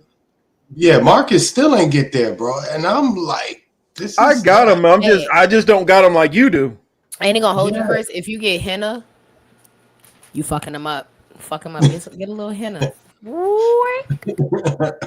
Henna. All right. Also, it also depends on how I trim my beard too, because if I let it like fully grow out, because right here in the chin area where they are, the black hair covers some of them. When you start you start going through there, you're like, oh wait a minute, there they are, but it hides them. It got like a little shade that hides them. You got me beat, man. And they still card me in the store, and I just like really like. Hey, but at least be happy yours still grow in all the way. I'm still trying to get my shit to grow all the way in. That's funny. But honestly, I'm like a 17-year-old in some of these spots. No, man, it's funny. But I leave it though. You know what I'm saying? I'm not interested in dyeing it. It is what it is. So I mean, I'm still trying to catch up. But the TikTok Supreme Court case was very interesting. I listened to it yesterday. I listened to some of the justices, and when I heard Clarence Thomas speak, I was just like, "You old mother, you don't know shit about shit. What are you talking about?" Just Go sit your ruckus ass down somewhere. yeah, the whole performance of the court, all of it is just so tiring, because the attorney for TikTok, he basically has to be super nice with the judges. Oh, if you'll permit me to say this, if you allow me to say this, Your Honor, the court, I'm really glad that you guys are engaged and you're talking to me about this. Oh my God, this is like really great. And it's just like, yo, why the fuck you got to kiss their asses? If you're really here just to, hear the facts of a case and then make a decision, you shouldn't need all the goddamn glazing all the time. So this whole system is just, if anything need to catch fire, this system is what needed to catch fire. Something on topic but off topic a little. I just gotta say it because it always be in the back of my head every time I see Clarence Thomas. I could just see him more in like one of them flowery little shirts from like the 1800s. That just seemed more fitting for him to just have a platter and be like, "Yes, sir. Will there be anything else for you tonight?" That's what I see him as, is like Dressed completely in that motherfucking house. Clarence will be the darkest house servant. That's what I see him as. Remember, we on YouTube, y'all. Y'all gotta remind me that. We say it all the time. We say it all the time. I know, but I ain't really trying to. I hit the low one when I said the CR hard R. Nigga is Django right there. Don't call him Django. That's Catcher Freeman. That is Steven right there. Steven. Dark and black as hell and get to stay in the house. Why that nigga on that nail? What is that nigga? That's what I see. Thank you, Chris. Thank you, Chris, because I meant to bring that up as well. Mm-hmm. Despite how many times that was said, the mention and reference of China was just overhanded, and I wonder what they're going. These kids, because again, if we don't find if they don't find a resolution to this, a week from tomorrow, TikTok will be done. Next week, Sunday, will be the last day for TikTok. And did you hear who's the leading person that they want to sell it to? Okay, they're trying to force the sale of TikTok, right? And it's looking like it's the dude from CNBC. He's on CNBC now. He's from Shark Tank. Mm-hmm. Kevin O'Leary. Why is it always going to the people who are AIPAC supported? Why? Mm-hmm. Why? You know why? You got to try to control that narrative.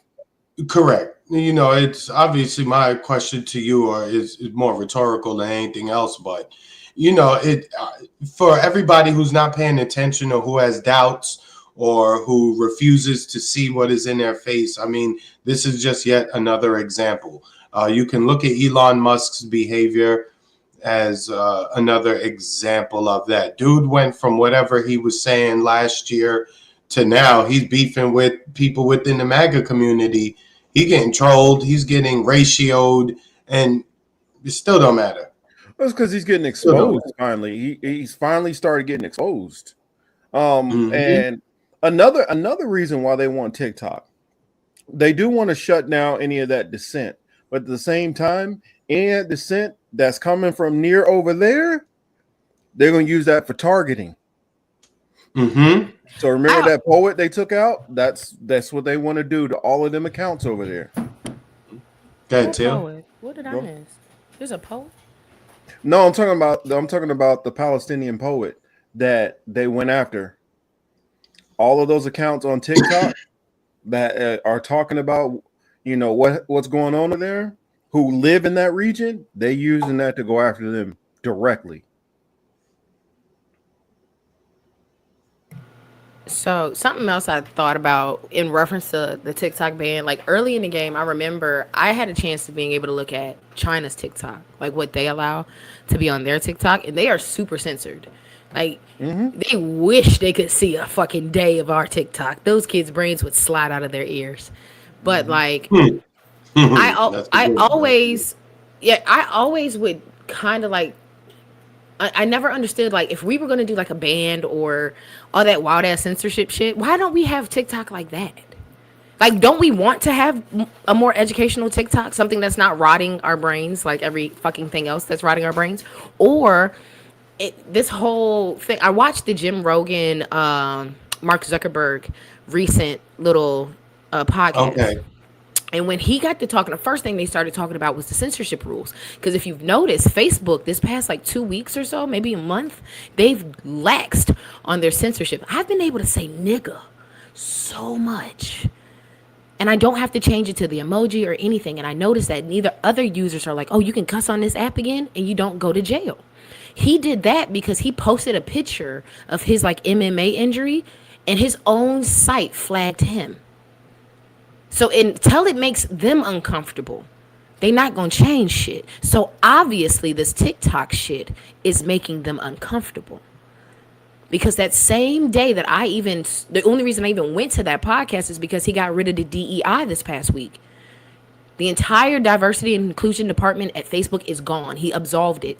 Absolve those positions, absolve those people. Don't give a fuck about race, don't give a fuck about equality, suck his dick. He wants to post what the fuck he wants to post on his Facebook now.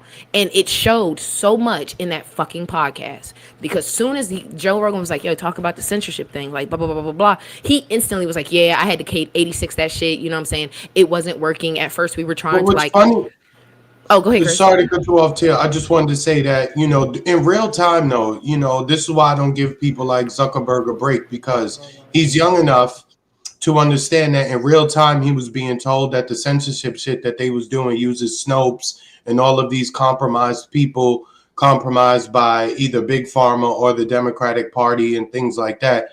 He was being told about this. He did nothing. He still went ahead with the whole program, especially throughout the season of the serum and the sickness from, 4 years ago. They were too happy to just comply and do everything to get everybody off the internet who had differing or opposing views as it relates to the sickness that was, worldwide several years ago. Now he wants to come on Rogan's show and pretend like, oh yeah, dog, they was tripping over there, so I had to tell him to get off my nuts and beat it. No, that's not what you did. Yes. No spying. And that's how he's carrying it though. But you telling me you the same motherfucker that just bought Instagram. I didn't get flagged until that sickness came. And I was speaking out like, I'm not getting vaxxed. Fuck the vaccine. Whoop-de-whoop. Now they like flag this. False information that. When they got rid of when DeSantis was doing the whole move on education and not doing black education, African-American education, I posted a picture of a lynching that was in one of my history textbooks. And I said, this is the type of stuff that DeSantis is trying to get rid of. They fucking took it down. Yep. Quick. I posted it again and I said, at Instagram, suck my dick. This is history. Mm-hmm. Again, y'all can flag me in 5 minutes, but I can see dick and balls on my screen. You can flag me in 5 minutes, but I can find a cartoon telling a child to commit suicide and or kill their family. You're going to get my shit taken down when I'm speaking facts, regardless if I'm saying the C hard R. I don't give a good hot damn. That's what that my little motherfucker was. Y'all so quick to put a bad connotation on us. If we ever do something bad, step out of line and get caught in the news. This man slaughtered humans. And y'all mad over a word? But this motherfucker scrapes his goddamn knee in the fucking goddamn octagon. And now we got new fucking rules. Yep. Quote unquote. Well, they probably told him, they said, hey, you know what? We're through the we finished our program, and we got the old man through his term, and now you can do it. And we got him through his court case. Let's not forget that, because it wasn't until after old boy got fucking it wasn't until after old boy was going to get sentenced He already got charged. It wasn't until his sentencing. And we all knew that motherfucker won't gonna serve a good goddamn day in jail. They didn't even give us a good 10 days. I would have took a 10. I would have been okay with 10 days. Like, man, let me get a good mug shot so I can put it on my t-shirt. I would have took community service shit. Bro, something. Pay a little bit of that money back to some niggas. A fine. Come on. Bro, drop some of that in the HBCU. You're getting rid of them any goddamn way. I mean, shit. Give them a fucking offering to go on about their business. Something. Correct. But no, let us. Wait, you want to know something else? Watch me. If any of my niggas that did a PPP loan go to court, boy, y'all better get Trump lawyer. Y'all better get Trump lawyer if y'all got the PPP loan still in limbo, okay? Because he did the same thing. And speaking of Trump, right? Look, they said, "Oh yeah, we'll sentence you, but you're not going to prison. We know you got a job coming up on the 20th." So again, his existence showed us just how much we really should be mocking the system. He didn't make a mockery of it. We already knew it was a mockery. He just really just put it in HD or 4K, if you will, just so we could see it a little bit clearer. Now I just need people to get over their emotions as it pertains to him, and just really be able to see the system for what it is beyond just him. Yeah, my only thing with him is because he's so unpredictable. He says anything. All the people around him, though, they take that as an opportunity. Yeah, oh shit! Now we can sneak in the bullshit, and so no lies. They gonna do dangerous ass reckless shit because they're such sycophants. They want to do anything to please him. And they think pleasing him is fulfilling the shit he says, but he just got diarrhea of the mouth with a constipated brain. I mean, he just shit just coming out, and you don't think none of it through. And then they're in a rush to please him, so they're gonna get the shit done. And then when it fucks everybody, like, oh well, and then they just gonna spin it. Nobody's ever gonna own up to the fact that they just fucked the shit up. Nah, because McConnell gonna have a fucking aneurysm while he trying to explain to us what happened. That bitch gonna die soon anyway. You sure? Because evil don't die. I mean, hey, I'm just saying that motherfucker was born in 1927. He already getting error warnings. You know, he already getting the buffering signal on the front of his forehead. He already buffering shit. Shit, Jimmy Carter definitely gave them motherfuckers a second win in the goddamn Supreme Court. I'm just gonna throw that in the Senate. They was like, damn, Jimmy ain't died till he was 100. Shit, I got another 35, 40 up here in this bitch. Like, but why y'all old motherfuckers don't want to retire? Look, they say the good die young, right? They're gonna die right afterwards. Look, they say the good die young. The fact that they're still alive should tell you that statement is probably true. Yeah, it is true. And it's funny you said that. I thought about that same statement earlier today, Chris. Yes, the good do die young. Let me keep my ass on my seat warmer for hell then, because I'm trying to see this bitch through. Just ride the line in the middle. Hey, I'm telling y'all, I'm not going to hell. I'm not going. I'm staying in the stairwell. I'm not fucking going downstairs. If Peter don't come escort me to the doors of hell himself and pass me off to Satan, hand delivered with a bow, I'm not going. Y'all gonna catch me in the stairwell. I'm gonna just be pointing people where they gotta go. They said you gotta go downstairs. Yeah, you gotta go down this one. It's about 4 flights. After that, you gonna get in like the realm where it's kind of like limbo. Keep going. Just keep going. Keep going. There's gonna be a door at the end. You're still gonna be the usher. I'm gonna be the usher. I'm gonna help niggas go. They're gonna be like, you coming? I'm like, nah, I got some. I'm helping the next nigga go through. You know what I'm saying? Either. Yeah, I got another group at 12. Yeah, you feel me? Like I'm gonna start doing tours and shit. And so this is limbo. You don't really do much here. On the 7th floor, that's heaven. -7 is hell. You know, you just got to figure out where your ticket is telling you where to go. You want the red line or the blue line? She's gonna be over there having a cigarette break too. Hell yeah. Talking shit to Peter like, yo, that day you cut that nigga ear off, crazy. Favorite story. Keep up the great work. Like, hey, cut somebody else's ear off. Hey, if you see my baby daddy mama come through this bitch, I'm gonna send you a picture, Peter. Just get... You can grow it back. We'll talk to Jesus about getting it back. Like, hey, cut both ears off. Matter of fact, bruh, let me get a finger so I can put it in an envelope right quick. I just want to keep it for a good keepsake. Like, for real, I'm about to do hits. I told Facebook this morning, I'm handling all beefs in hell. Okay? Mm-hmm. You got issues with me on earth? Hold that shit. When we get Still down gonna to be the walking top, around that bitch. Yo, Mike. where Gabe at? Come on down real quick. I need backup. These niggas trying to jump me. Swear to God. Literally. I'm gonna be like, swear to. You know what I was about to say, big dog. Anyway, where Gabriel and Michael at? Because these niggas said they was gonna jump me on the 7th floor, and I'm trying to figure out what's going on. Be like, I thought you was gonna give me some more of that leavened bread. Come on now. Bro, I was down there telling Jesus his story. You know, I was funny. You made me funny. I ain't mean to call your son autistic. I'm just saying the man knew how to count. I'm just saying. He got to the town and was like, bread and fish. Everybody was fed. You telling me that's not a little special? Just saying. Hey, that remind me of that episode of Key and Peele. Remember when they was trying to count out the money for the drug deal? Yeah. And he was like, "How about we just Rain Man it?" And they just threw the money up in there. It was like 1, 2. Yes. I've been saying Jesus has been Rain Man for like 6 years. My Jesus' autistic joke is not offensive, but it is in the beginning. And that's one of my best jokes ever. Everybody goes, oh, and that's the joke that I end all of my sets with. But I do have a new joke for my joke of the week. So let's go ahead and get that out of the way since we're talking shit. All right. So I made a joke by saying, I was minding my business and this dude came up and started talking to me. He was trying to holler at me and he had that white shit on the corner of his mouth. And I was like, yuck. But then I figured out it was vitiligo. Yeah. See, Chris got it. Chris got it. Oh, I'm going to hell with seat warmers. Don't ever get it twisted. Never get it twisted. I ain't gonna tell it. I'll save some of my jokes. I'll tell y'all. What? They gonna get us kicked off YouTube? No, hey, some of my jokes, man. I don't know, man. I definitely could get a protest outside. Hey, I sometimes I go places. Is it to hell? Because that's people just be looking at me like, "The fuck is wrong with you?" That's funny.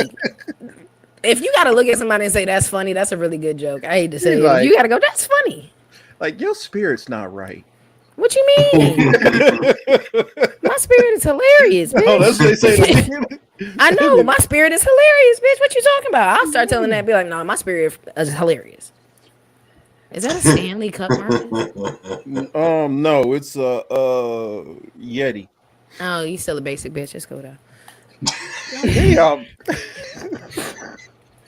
I don't even you're just know not the bougiest. At least you're not a bougie basic bitch. You know what I'm saying? I don't even know how many. What shit I got? What the hell is this one? This man got a Yeti collection. Oh, you super bougie. Excuse me. You got more than one. Oh, yeah. You like pumpkin spice lattes too? No, I don't do all that.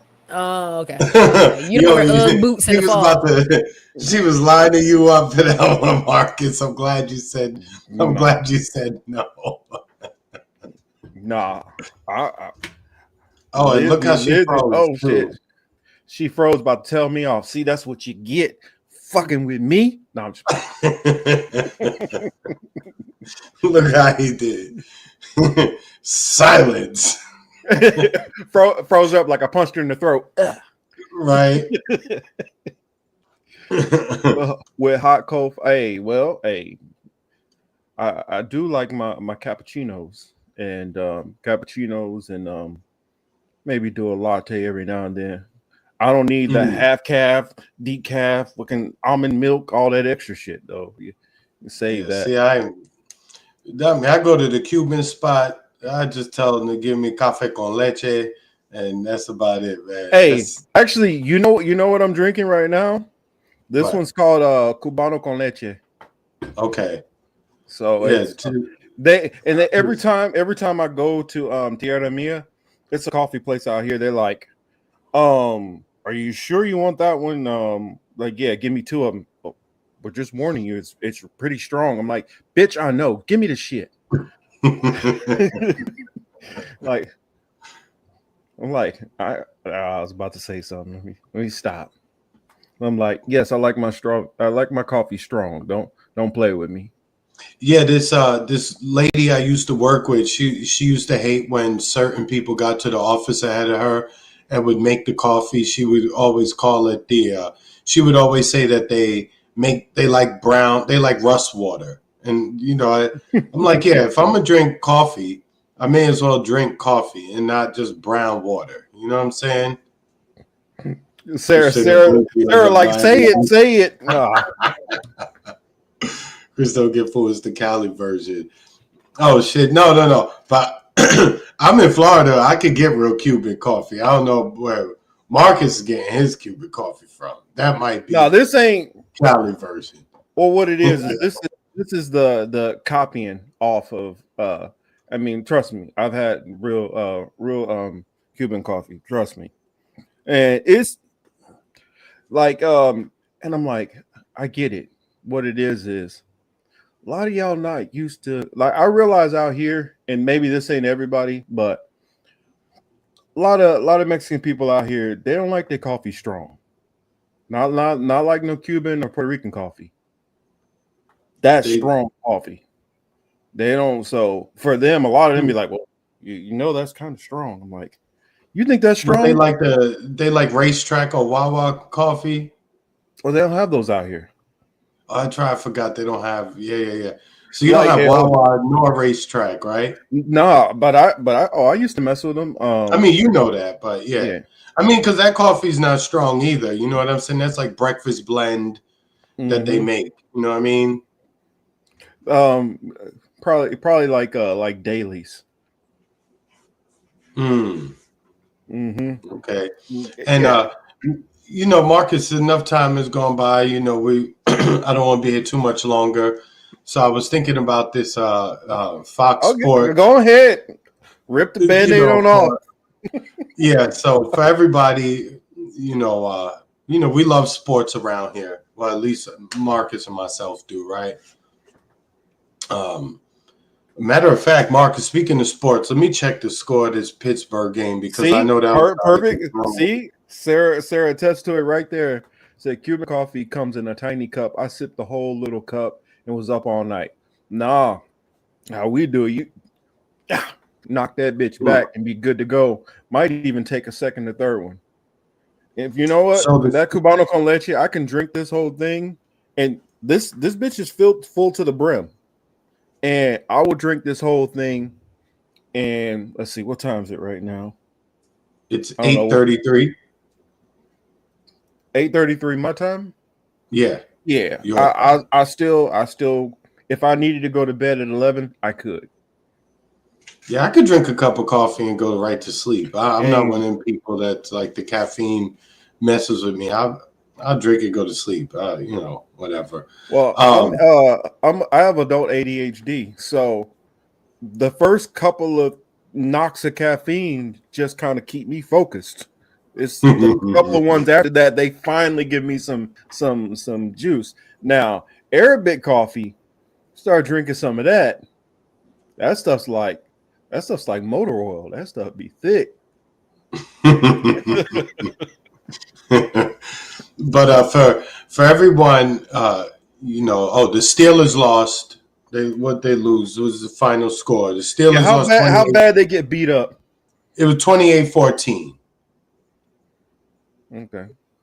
28-14. So they didn't do too bad.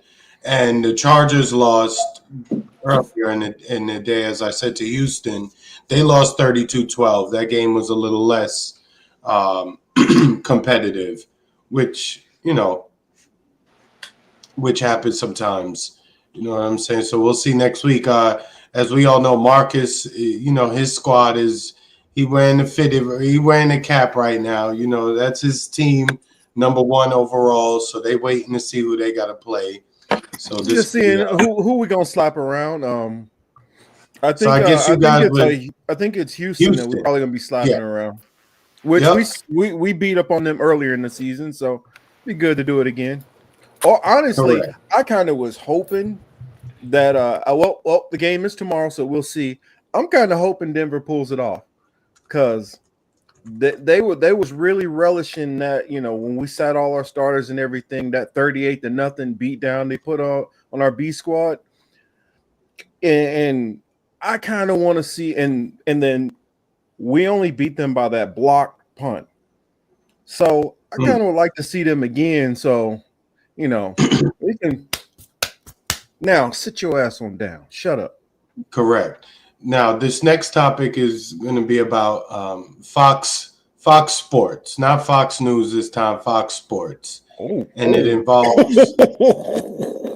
Did you see that? And Okay. yeah, Oh.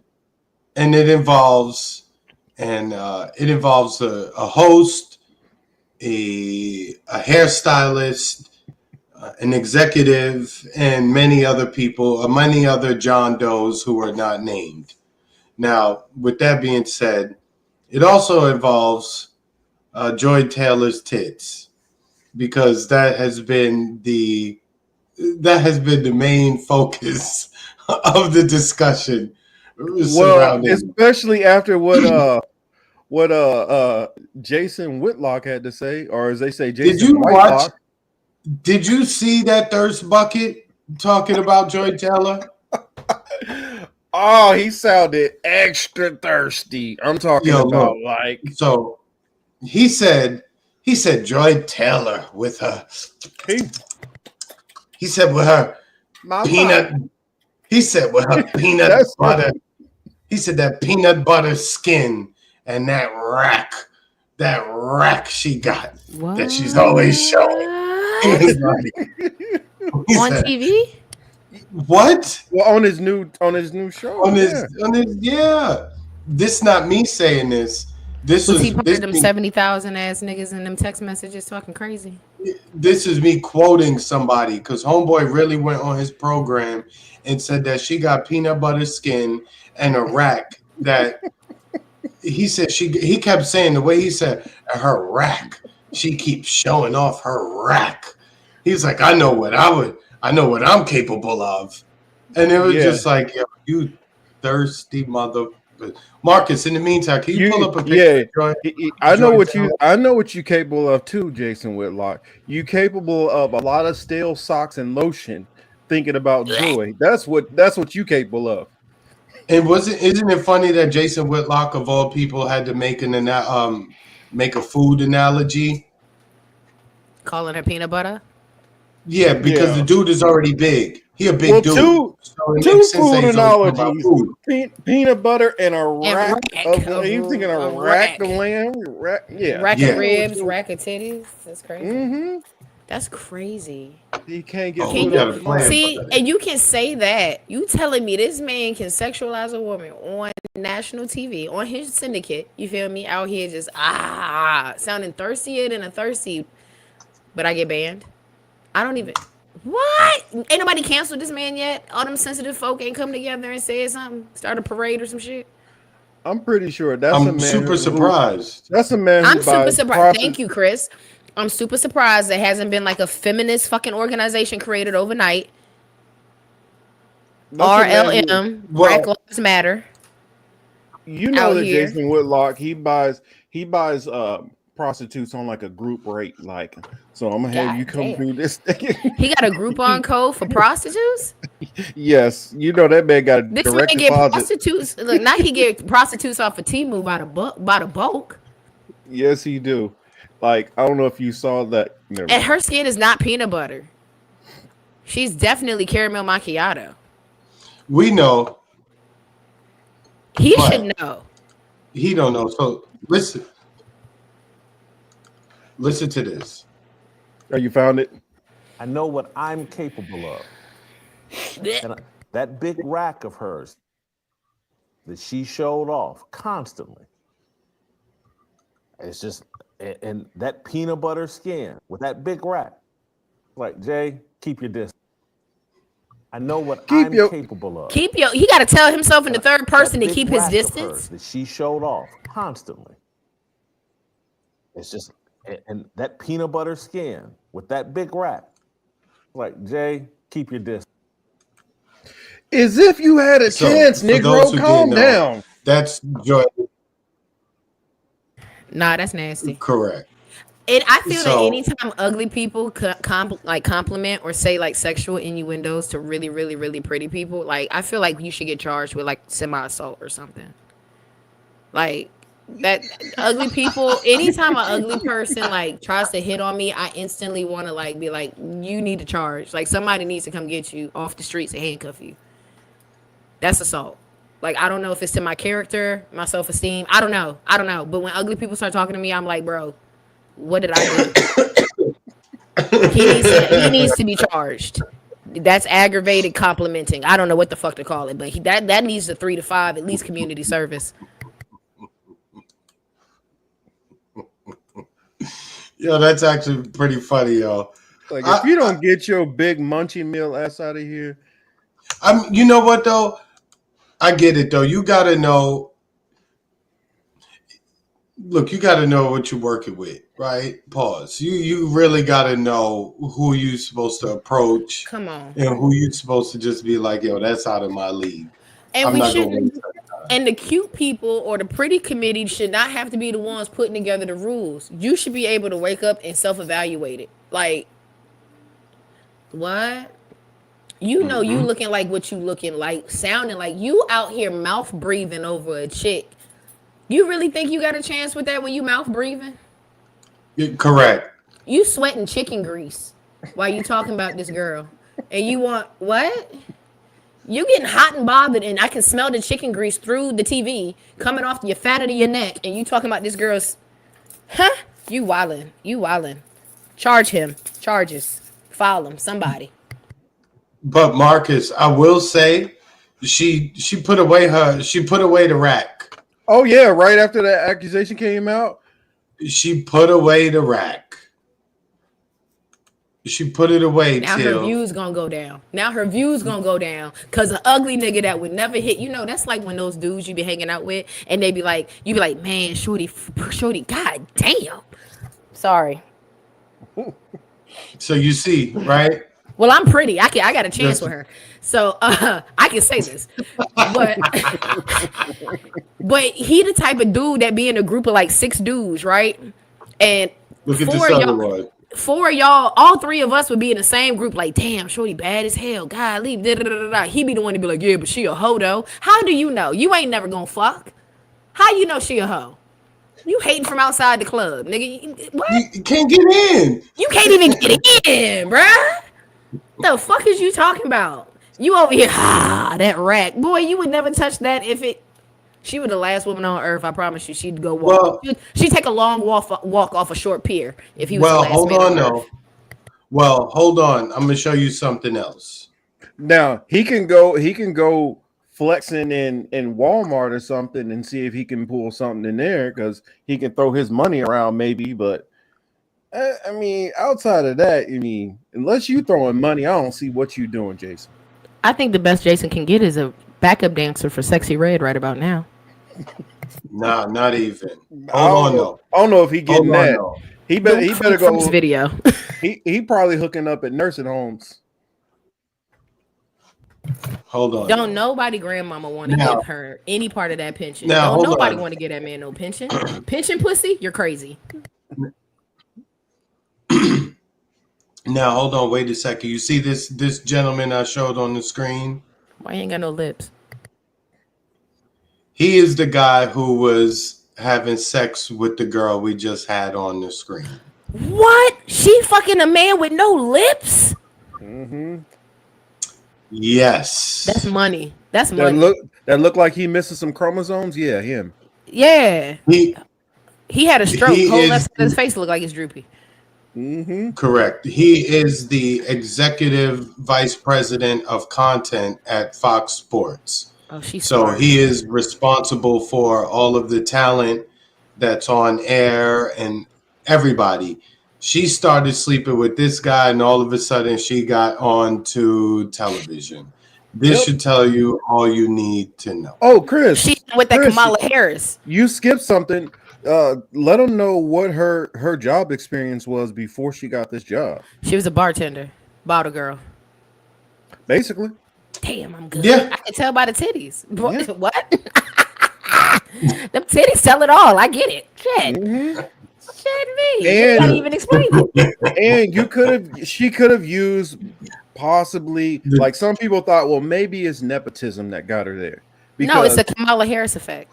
Well, no, her brother is Jason Taylor. And for those who don't know who Jason Taylor is, you know who Jason Taylor is. Yes. Yeah, that's Jason Taylor's little sister. That's So his my little sister. man was like, "Hey, can you get my little sister a job so she can kind of get out my pocket? I'm tired of giving her my NFL money." He was like, "What?" And she was like, "Let me see a picture." They was like, "Whoop de whoop." Saw the picture. He was like, "Yeah, I mean, let her come in for an interview." You feel me? Yo, Shorty was wilding because she was married and she started messing with that white dude I just put up on the screen. Then she brought her husband to dinner with the white guy and his wife. Joy Taylor's husband realized, like, yo, you and this white guy, y'all, the chemistry is a little too much. You must be fucking this dude. So her boss had to pay her soon-to-be ex-husband to not talk about the fact that he found out that they were fucking behind his back. Just all sloppy. Nymphotism. Actually, not the husband. It was the fiance, because that's my former classmate and former teammate. Mm. He was engaged to her. Damn.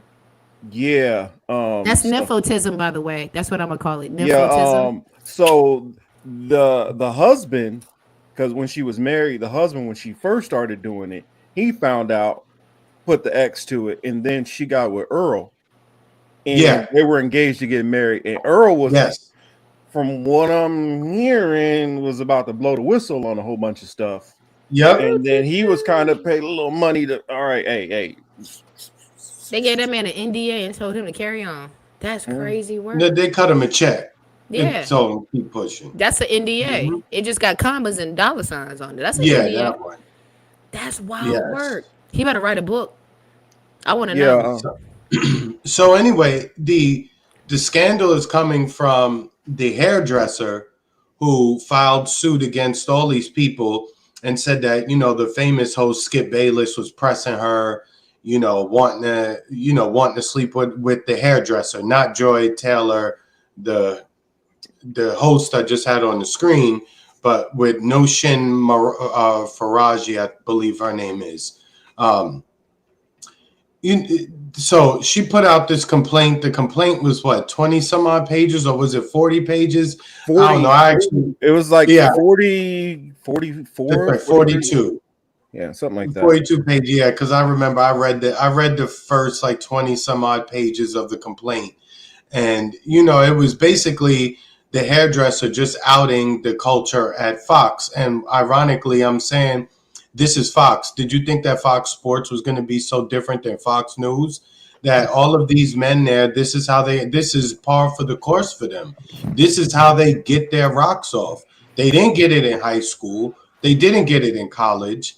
When they became young men, women still weren't after them. So their only way to bag women is to use it through their jobs, is to hire these women, these attractive women, bring them into the office, and then make them offers that they can't refuse in most cases.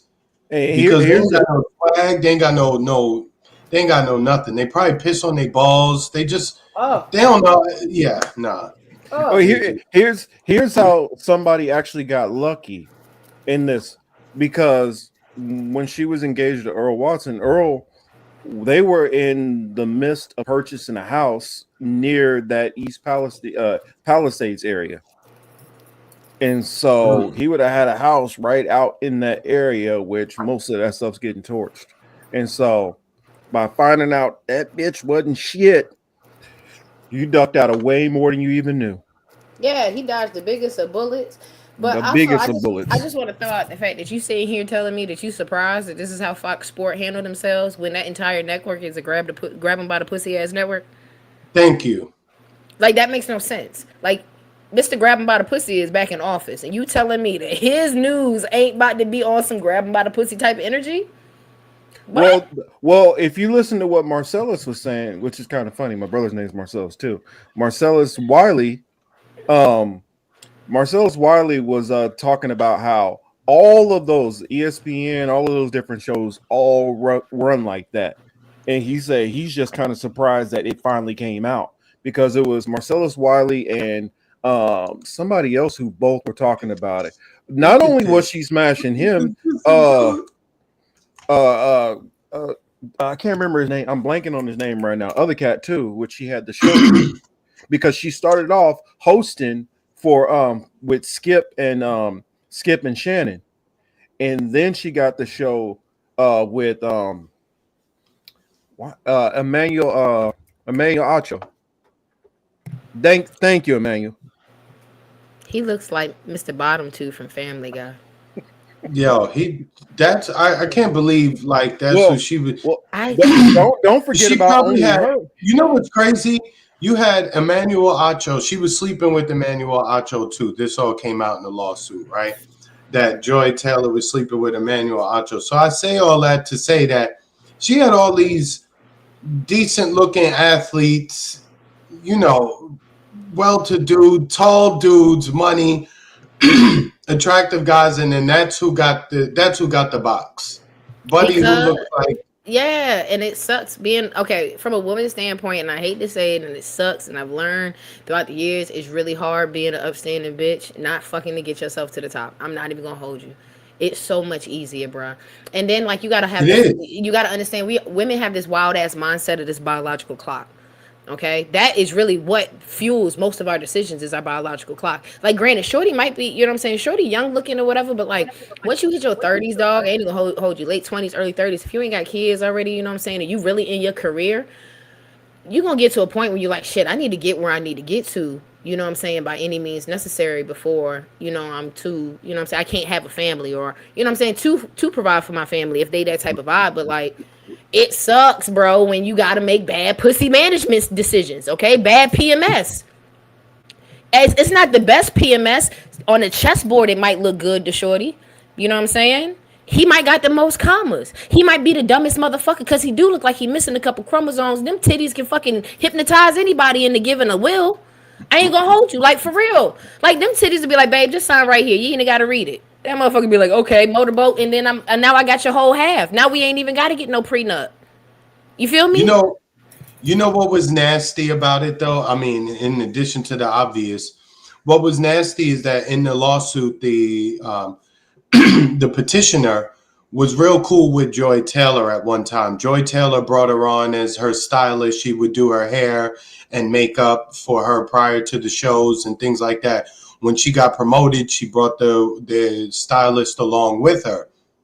So when the stylist found out that she was not only screwing the executive guy I just showed you, but also Emmanuel Acho, Joy Taylor said, well, I'm pretty powerful now. And if it goes sideways, I'll just say that Charles Dixon, the white guy I just showed, she just said, I'll just say that Charles Dixon sexually assaulted me. Now, that was nasty work by her. I wish I can't find the one, but there's a video that came out that did not age very well of her saying, you know, when you get into positions like this, if a man is attractive enough and he got money and different things like that, then boundaries kind of fall by the wayside. Yes, correct. And so she basically was kind of alluding to, hey, you know, when you have opportunities like this, you know, you're willing to do some things to get ahead. But the reason why I wanted to bring this up too, because it should change your notion of what a victim is and what a perpetrator is, right?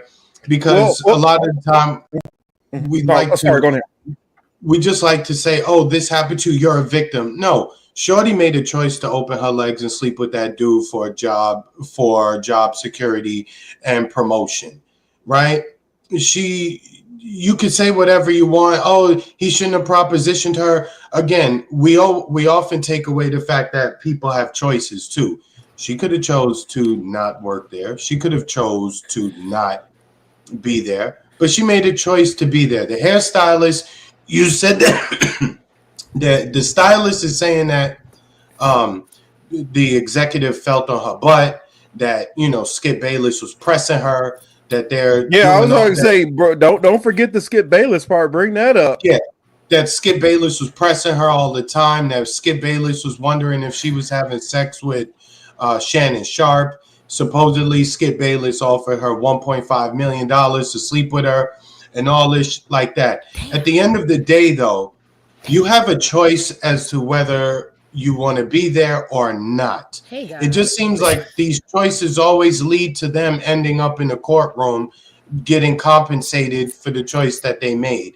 We have to stop really treating people as if they are pure victims and that they have no ability to think for themselves. I just like wake the fuck up now. This Me Too shit, it gotta end, and you have to really, really start looking at these situations for what they are. Go ahead, Teal. I really don't understand where women got this. I really feel okay. There's a lot going on in my brain because it goes back to last week when I was like, I would punch Susan B. Anthony in the fucking head.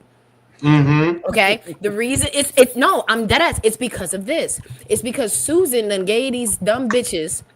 The dumb bitches, not all bitches, but the dumb bitches, the same, they feel like they equal. They feel like they on the same level. They cool Monday through Thursday being equal to a nigga. They really are. But come Friday when they check is shorter than Matthew, who works in the same position as them, now they mad. But then we get those same bitches that come back to work on Monday with the low cut top. They want to go talk to the fucking vice president. Now the titties is out. Vice president get to see who the fuck you are. Oh, this and the third. Now when your motherfucking check change next Friday, it's all good in the hood. But two things happen. Either bitch get beside themselves.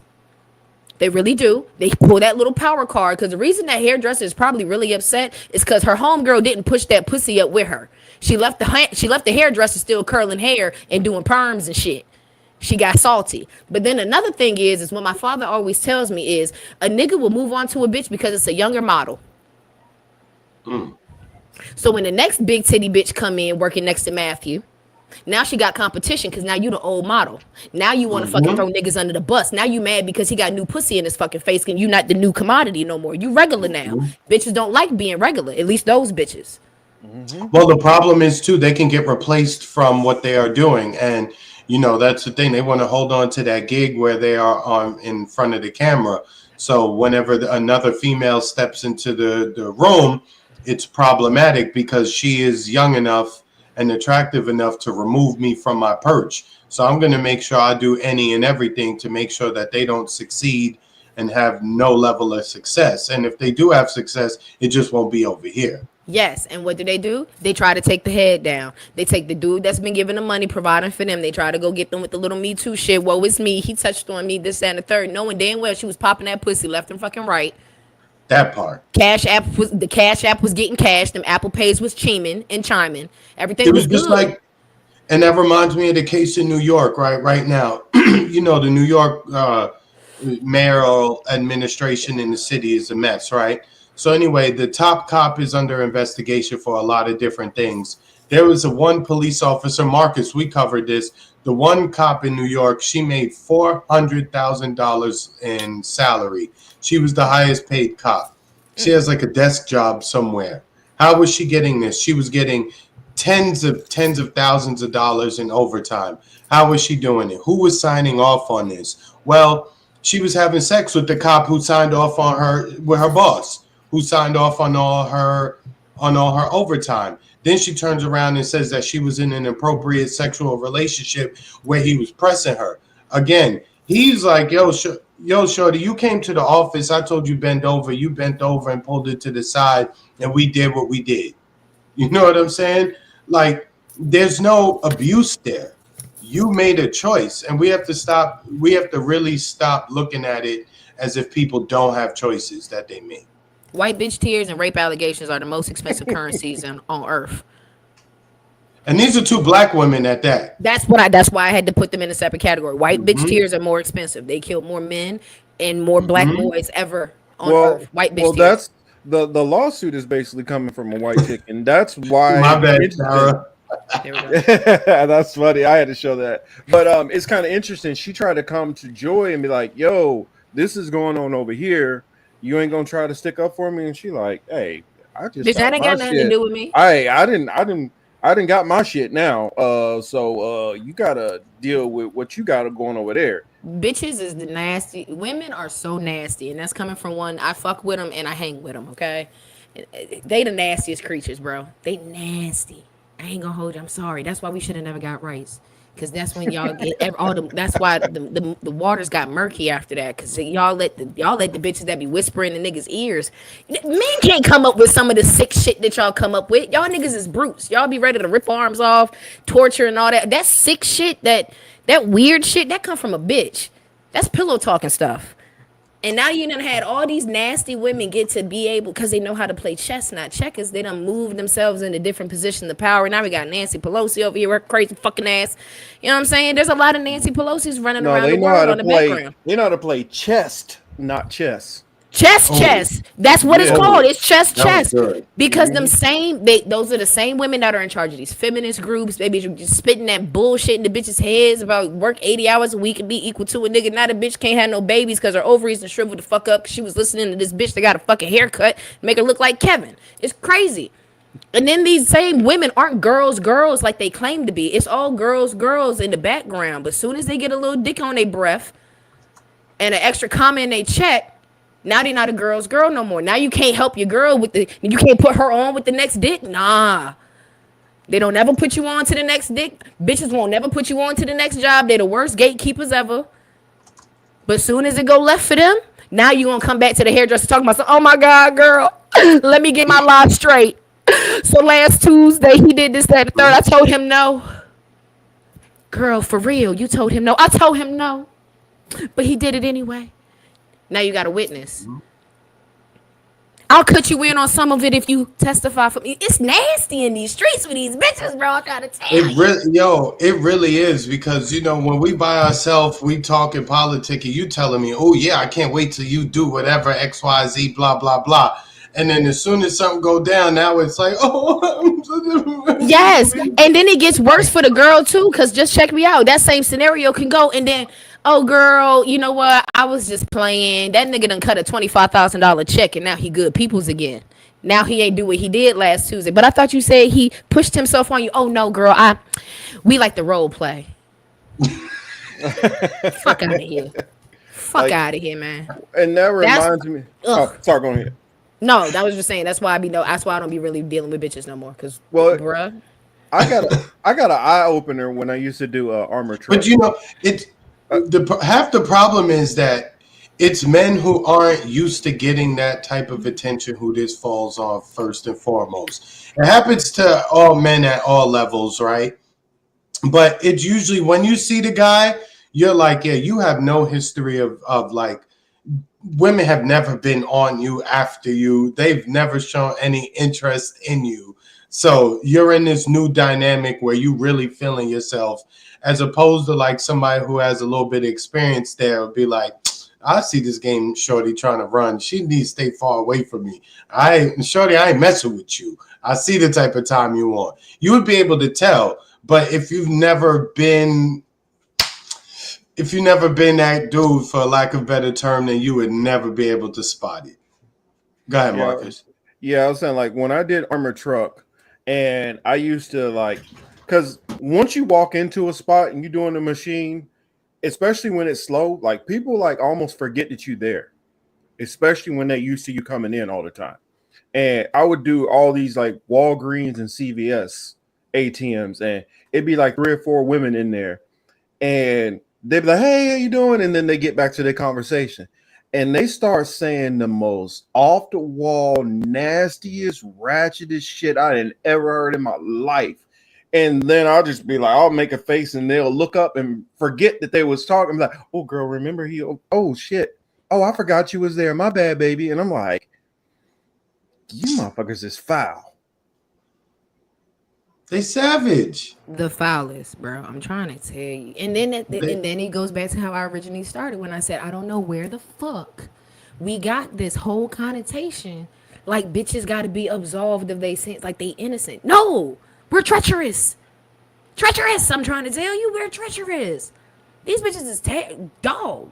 I've been watching some of them, even my friends. I just be like, God damn, that's how y'all rock. Let me go ahead and slide out the motherfucking way. I watch bitches literally talk shit about, bro, it'll be something as minuscule as this, and this lets me know the type of character a bitch is. If you sit here and have multiple kids with a motherfucker and you talk, thank you. Thank you. Thank you. You seen them in all different shapes, sizes, creeds, all of them. They treacherous. I tell you, women's attitude towards women changes when they have brothers or they have sons. Yes. Especially the ones when they have sons. If their son is, if they see that their son is growing up to be, going to be a little heartbreaker, as they say, whatever, and they start seeing how women interact with their son, that's whenever they be like, yo, wait a second. These little girls, and they whole, everything shifts. They be forgetting how they was acting when they was kids, ain't it? That's crazy, right? Like, you knew you hang out with Shaquana, and you know Shaquana was fast as fuck. You was always her fucking scapegoat. Anytime she was going somewhere, they were saying that they was at your house. Remember that when you have kids. I think about it all the time. Every time I see some of my friends, bro, I have bitches I used to strip with, right? I'm out. I'm a good, upstanding human right now, okay? I will watch their Snapchats or their stories, and it'll be like, plate of food, bottle of liquor, asshole, titties, child. What? What? Wait a minute, ma'am. Don't put your child next to the fact that you was stripping and was popping coochie and doing a split on the ceiling and your asshole was on Snapchat. And then the next thing is you at home. Be a great parent, do you? But I don't want to see that. I want to go back to the asshole section. What you talking about? Don't be putting the family on this shit. I don't want to see that. I know you got kids. We all know you got kids, girl. You strip. But like, come on, dog. But those are the women that I be like, would I have a son? Nah, bruh. I know you going to the strip. Do not take that girl home. Yo, you gotta be careful. Look, I coach. You should see some of these kids, man. Whenever they finish, these little girls, man, it just be like, and it's like, do you know I can see you? Do you know I can see what you? Wow. No. The ones that really crack me up is you see them on social media, and the dudes be like in love with that social media image, and then don't know that at work she wearing the same clothes like 3 days in a row. You know that bitch ain't took a shower. Like she been taking hot baby white baths. Hot baby white baths. She didn't even step in no tub. And you be over there just in love with her, not knowing. I'm a woman. I'm a Jill of many trades. Okay. I just shocked my cousin for my little weekend in Chicago. We had a waiter who came and took pictures of us. I heard his accent. I asked where he was from. He said he was from Russia. We started speaking to each other in Russian. My cousin's eyes got big as a silver dollar. She goes, bitch, you speak Russian? I said, yeah, conversationally. We leave. We go to the bodega. We taking the train and shit. I'm not, y'all know I'm bougie. So I'm wearing a fur coat, Louis Vuitton boots, rings and gold chains and all types of shit while I'm on the Chicago train. I get off. What we go you to doing the on the bodega. train in the winter with all that, though? Because my cousin does the train and I didn't want to rent a car. So I was like, well, show me how normal people do normal shit. So I was on the train. I get to the bodega. The bodega dude is obviously showing me. Obviously, it's Chicago. He's of some Middle Eastern descent. He packs up my stuff, slides it to me through the window. I say, shukra, and his eyes get big as a silver dollar. She says, bitch, you speak Arabic too? I say, yeah. I said, I speak French, Creole, Arabic, Portuguese, Russian. I speak a couple of the things. So, yes, Mr. Streets, I'm a woman of many languages. That's what's up. Which now, I mean, when you talk about on the train, it's a little different. The train in New York and the L in Chicago. You don't want to be wearing and rocking all that on the train in New York. Fuck no, I've been to New York. I've been to New York. I know better than that. This Chicago, I can look like a pimp. I can look like I came from Detroit, fur coat, ass straight. Ain't nobody gonna mess with you in Chicago like that. In fact, in the Midwest, everybody dressed like pimps. I walked past one. He looked at me. I looked at him. We gave each other the pimp head nod. I was like, you see it? Okay, I ain't had to look at you. See it? Pretty with some Russian in there. I don't know what it says. It's no botany, no skanyan. Girl, I said I speak it. I don't write it now. Chill out. You doing a lot. Don't do too much. Don't do that. I can privyet, kokchila. And then you say what you supposed to say, and I'm gonna say how to show kakutivach. I just say niet, push button. That is all I know. God damn it, Chris. I'll be like, translator, Dead ass streets every day. I got my life is definitely GTA. So yes, I wake up every day like old boy from GTA, trying to figure out what my goal is for the day.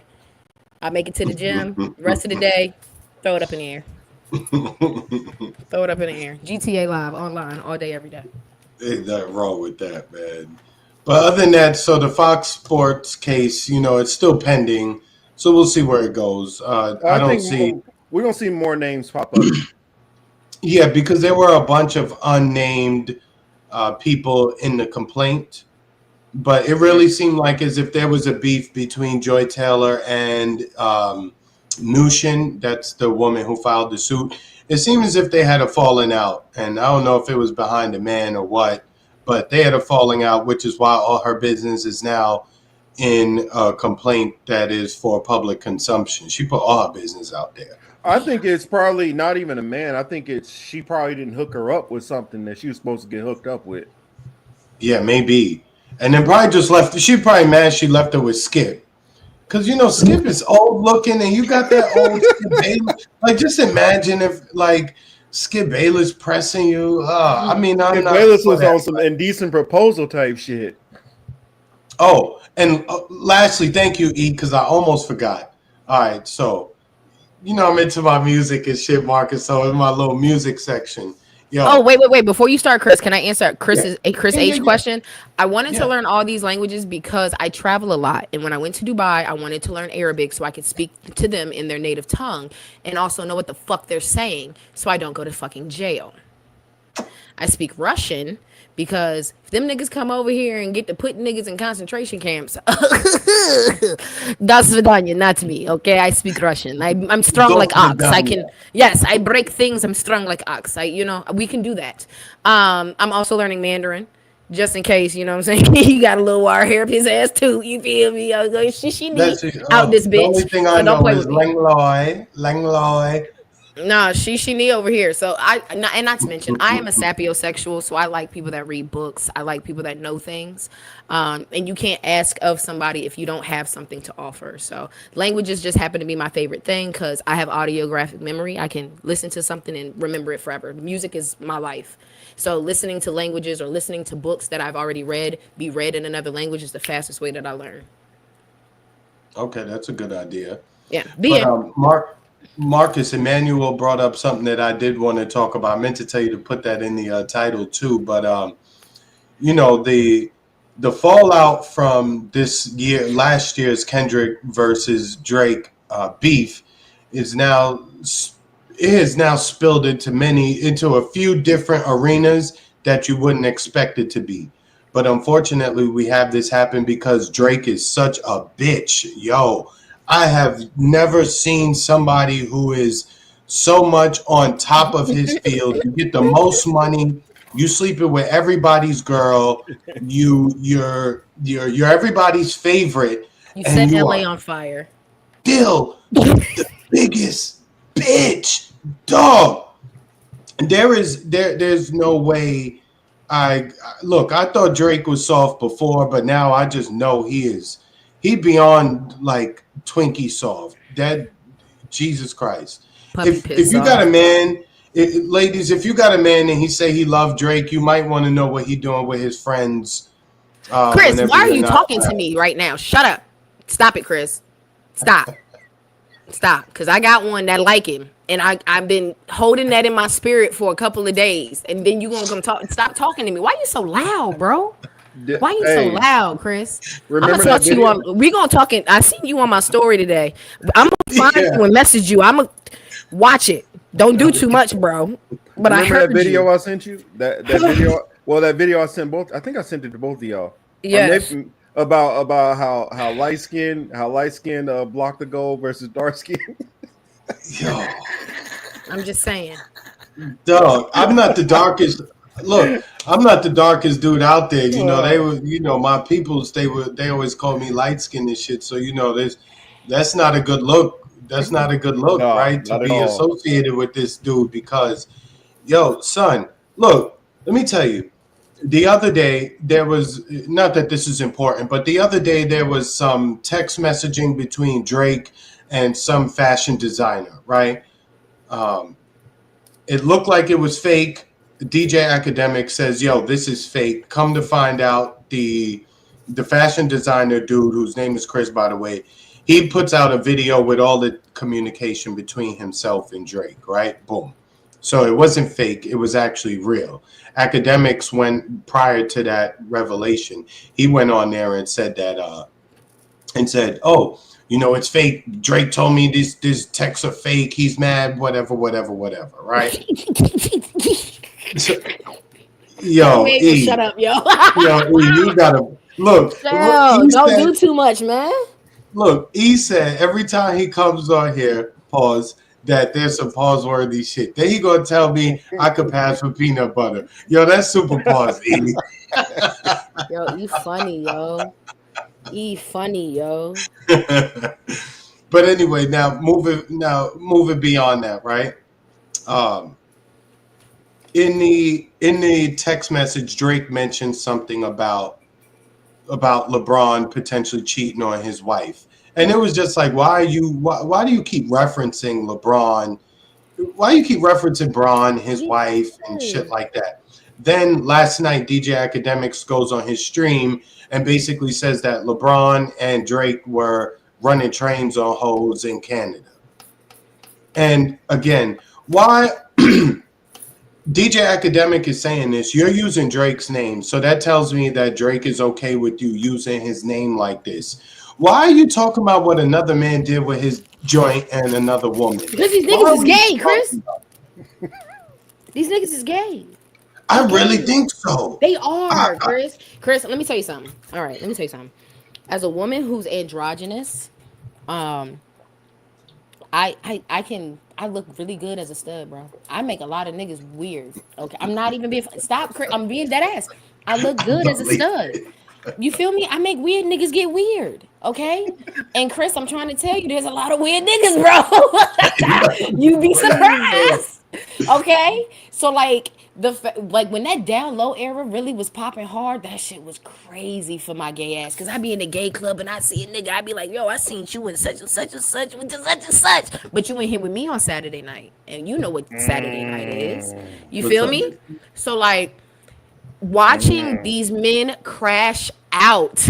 And crash out because they've had secret relationships, or crash out because they are a homosexual. Now I'm gonna school y'all on this because I just finished having this conversation with a gay man. A homosexual. There's a difference between being gay and being a homosexual. Okay, being gay, doing gay shit. Anybody can do some gay shit. Niggas do gay shit. Nigga got his dick sucked by a dude. That's some gay shit. I'm gonna tell you what a homosexual is. But a homosexual is somebody who is emotionally gay. A man that wakes up every day, chooses to be gay, truthfully about being gay, and wants to have an emotional relationship with a man. Okay? All that shit is gay. It is all gay. You can be gay and not a homosexual, but you can't be a homosexual and not be gay. Hear me out. And I get what you're saying. I get the shaking. I get it. Hear me out. I get it. I'm confused as hell right now. I get it, Marcus. Hold on. So, a dude, let me tell you. Look, there's no to real niggas, it don't work. To weird niggas, look, to real niggas, it don't work. But hear me out. I talked to a gay man about this, or a homosexual man about this. Chill me out. These same niggas that's arguing over fucking Drake and LeBron and all this other wild ass shit did gay shit together. Drake turned out to be a homosexual. LeBron is just gay. Okay? Okay. That's what I mean. LeBron goes home to Savannah, lives a perfectly lavender married life. I can see a beard from a mile the fuck away. Okay? A lavender marriage is when a person gets married to a person that's gay to keep their cover up. But they probably have collectively been okay with the fact, because she knows for a fact a man will get his dick sucked by another man and claim that it is not gay at all, come back to his wife and think everything is cool, fine, and dandy. There are men walking this earth. Chris, you a real nigga. Chill out. I didn't say real niggas. I said gay man. Relax. Well, he out there doing he doing that R. Kelly trapped in the closet shit? Yes, there are so many men walking this earth that will go home to their baby mamas and fuck their baby mama right after they fuck their homeboy at work. Oh. Yeah, but that shit gay though. But when men start having emotions toward this man as if they were a female, now that's homosexual. Drake is a homosexual, because only homosexuals and emotionally attached people crash out the way they crash out. I have been made. I dealt with a dude that had a baby mama. I was with him for a long time. When I tell you close to the end, when I was asking him, like, it's crazy. When I was wanting him to leave his family, when I was wanting him to be more public with me. Come on, let me talk to you like I'm Drake. When I wanted to be more public, when I wanted you to have my back, when it was like, no, I need you to pick me over your baby mama. What you mean I can't go here, there, and the third because she might be there? He was doing it like that? Bruh. Like the Listen, head movement too? I'm doing it like that because I wanted him to leave his baby mama. Towards the end, now I'm about to crash out. Now I'm about to tell your baby mama we've been fucking for so long. Now I'm about to start doing sneak this. Now I'm about to leak text messages on my Facebook page between you and me. Just like Drake doing. Because he's emotionally crashing the fuck out. LeBron did 1-2 step to not like us, and that nigga is crashing the fuck out. Because he's losing his boyfriend. Okay? I would too. Yo, this reminds me of, like, I was hearing this one dude channel like earlier today. He was talking about this dude in the prison who he be working on his long schemed out plans to like flip them, you know. And this is what this remind me of. And it was another cat. He was like, yo, don't let none of that shit fool you. Them dudes who come into the pen and they end up getting turned out, they was already like that. They just using this shit as an excuse. You can't get turned he pressured me into it, and I just eventually just went this way. No. Niggas that do more than two bids got something in there. Mm-hmm. Yeah, exactly. It's them. Yeah, they was doing that out here too. And we ain't got. I mean, they ain't got conjugals or nothing going on. I mean, come on. Yeah, with they celly every night. The fuck you talking about? Mm-hmm. Those the same men. Those the same men that get out, act hard like they ain't never. Thank you. But you know what's funny though? In the midst of all of this back and forth, the conversation about LeBron, it was revealed that Tank Davis is gay too. What? Not my new. I always like the kind of gay niggas. Damn. Tank. I need to know. My type is kind of gay. Missy's saying Hugh Jackman too, which when he started doing all that musical shit, I was a little worried. Yeah, when he was in Les Miserables. Why you want to do all the musical shit all Les Miserables? That's my shit. He's like, I want to quit being Wolverine so I can go be in a musical. Because I'm country, Chris. I'm country as fuck. Okay? I know. I was just teasing you. Well, I heard about John Travolta. Tank. He said Tank is out there, and then Stephon Diggs was outed because what happened was the guy that Drake was talking to, this Chris Griffith guy, is a fashion designer. He designed some stuff for Tank. He designed some stuff for Drake and OVO. So in the text message thread that he was having with Drake, I don't know what the problem is with Drake was, but he said as he was making clothes for Stephon Diggs tried him sexually, and he declined his advances. So then Stephon Diggs sent two of his homeboys to Buddy Crib to beat his ass, and we got that film with the dudes beating homeboy up in the elevator, right?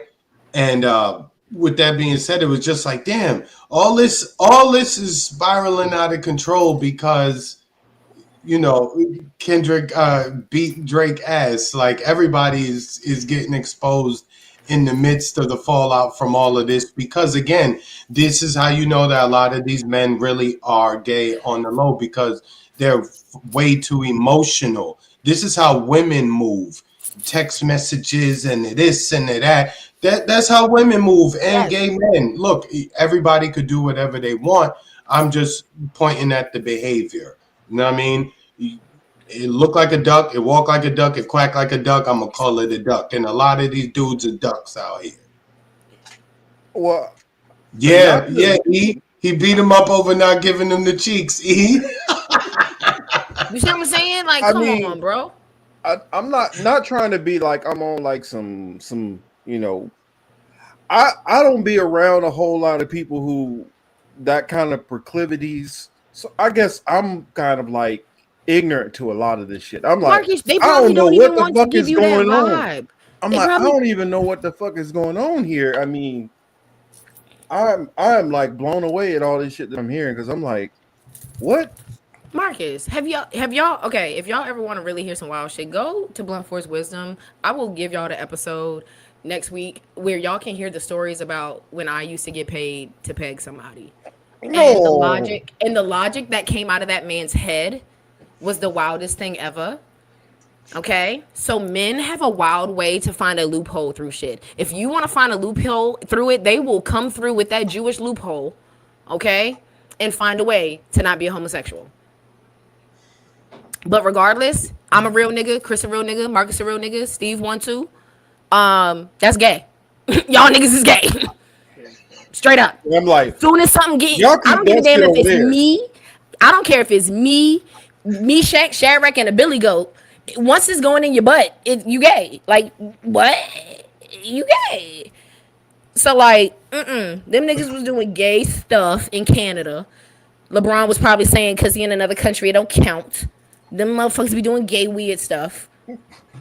And now Drake mad because we was all doing gay weird stuff. And now you want to dance to this man's music? I thought. Well, it's funny.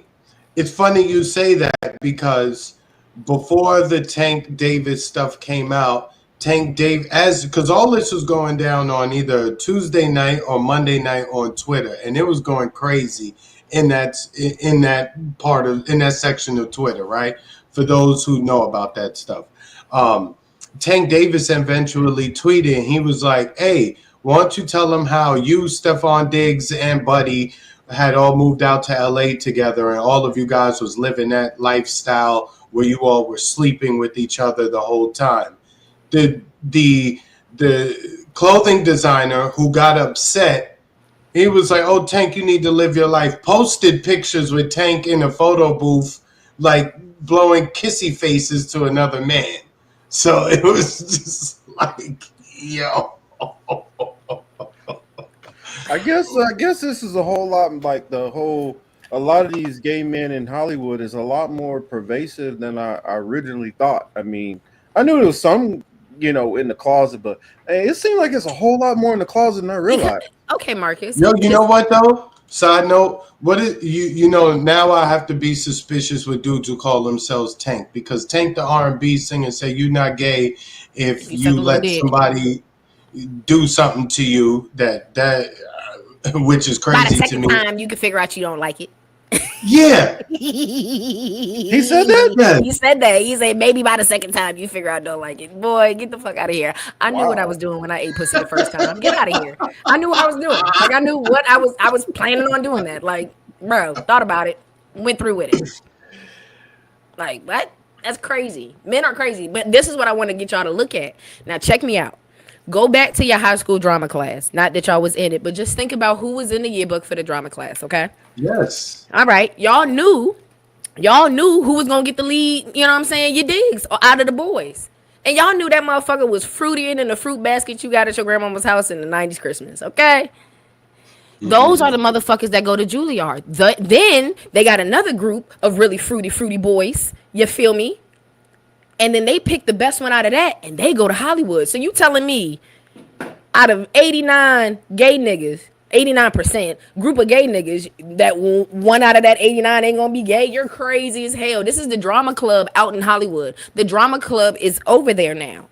Hey, cause I did plays and shit when I was in high school, but I wouldn't, I was in drama, doing stage work. Cause I'm a gay ass bitch, and all the fucking gay bitches do stage work because we Bobette the motherfucking builder.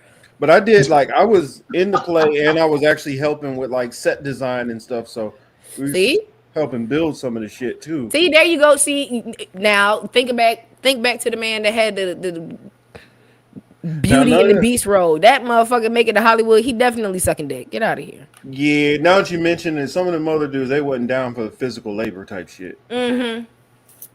Yeah, and they probably made it. They was probably the, you know what I'm saying, lead singers. Exactly, Marcus. That's what I'm trying to get you to see. And I always thought about it like, my idea acting like all I want to do is be in like the action flicks. I don't want to be in no dramas and none of that shit. I just wanted to be in action flicks, doing stunts, beating motherfuckers up and shit. Yeah, you I wasn't trying to be in Stunt there double. where my daughter, well, my wife left me and I'm all crying and break. I didn't want no roles like that. I didn't want all that shit. Maybe some comedy, but I And was now like you wonder action and comedy, action comedy, action comedy. That was it. I didn't really want until all they that. want you to put a dress on. Then what? I don't even care about. I don't want that rom com shit neither. I don't want none of that. No rom-coms. Mm. Fuck all that shit. So, But anyway, you back know, to the there's a music lot thing. of- I think Drake got LA set on fire. That is why LA's on fire. Drake said, checkmate, bitch. I'm just gonna fuck up the whole city. You can't have no murals, bitch. No more fucking Gen X. No more Compton Crip walking. Fuck you. Your house is gone. Or somebody in P. Diddy's camp said, fuck the evidence.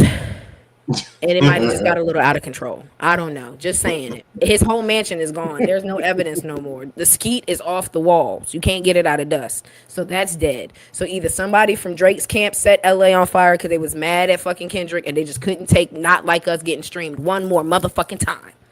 Okay? If Drake got yelled mustard, they'd be like, Drake, you know what color you are? Mustard! Like, he got told that one last time. He was like, fuck it, set the city on fire. And somebody literally did it.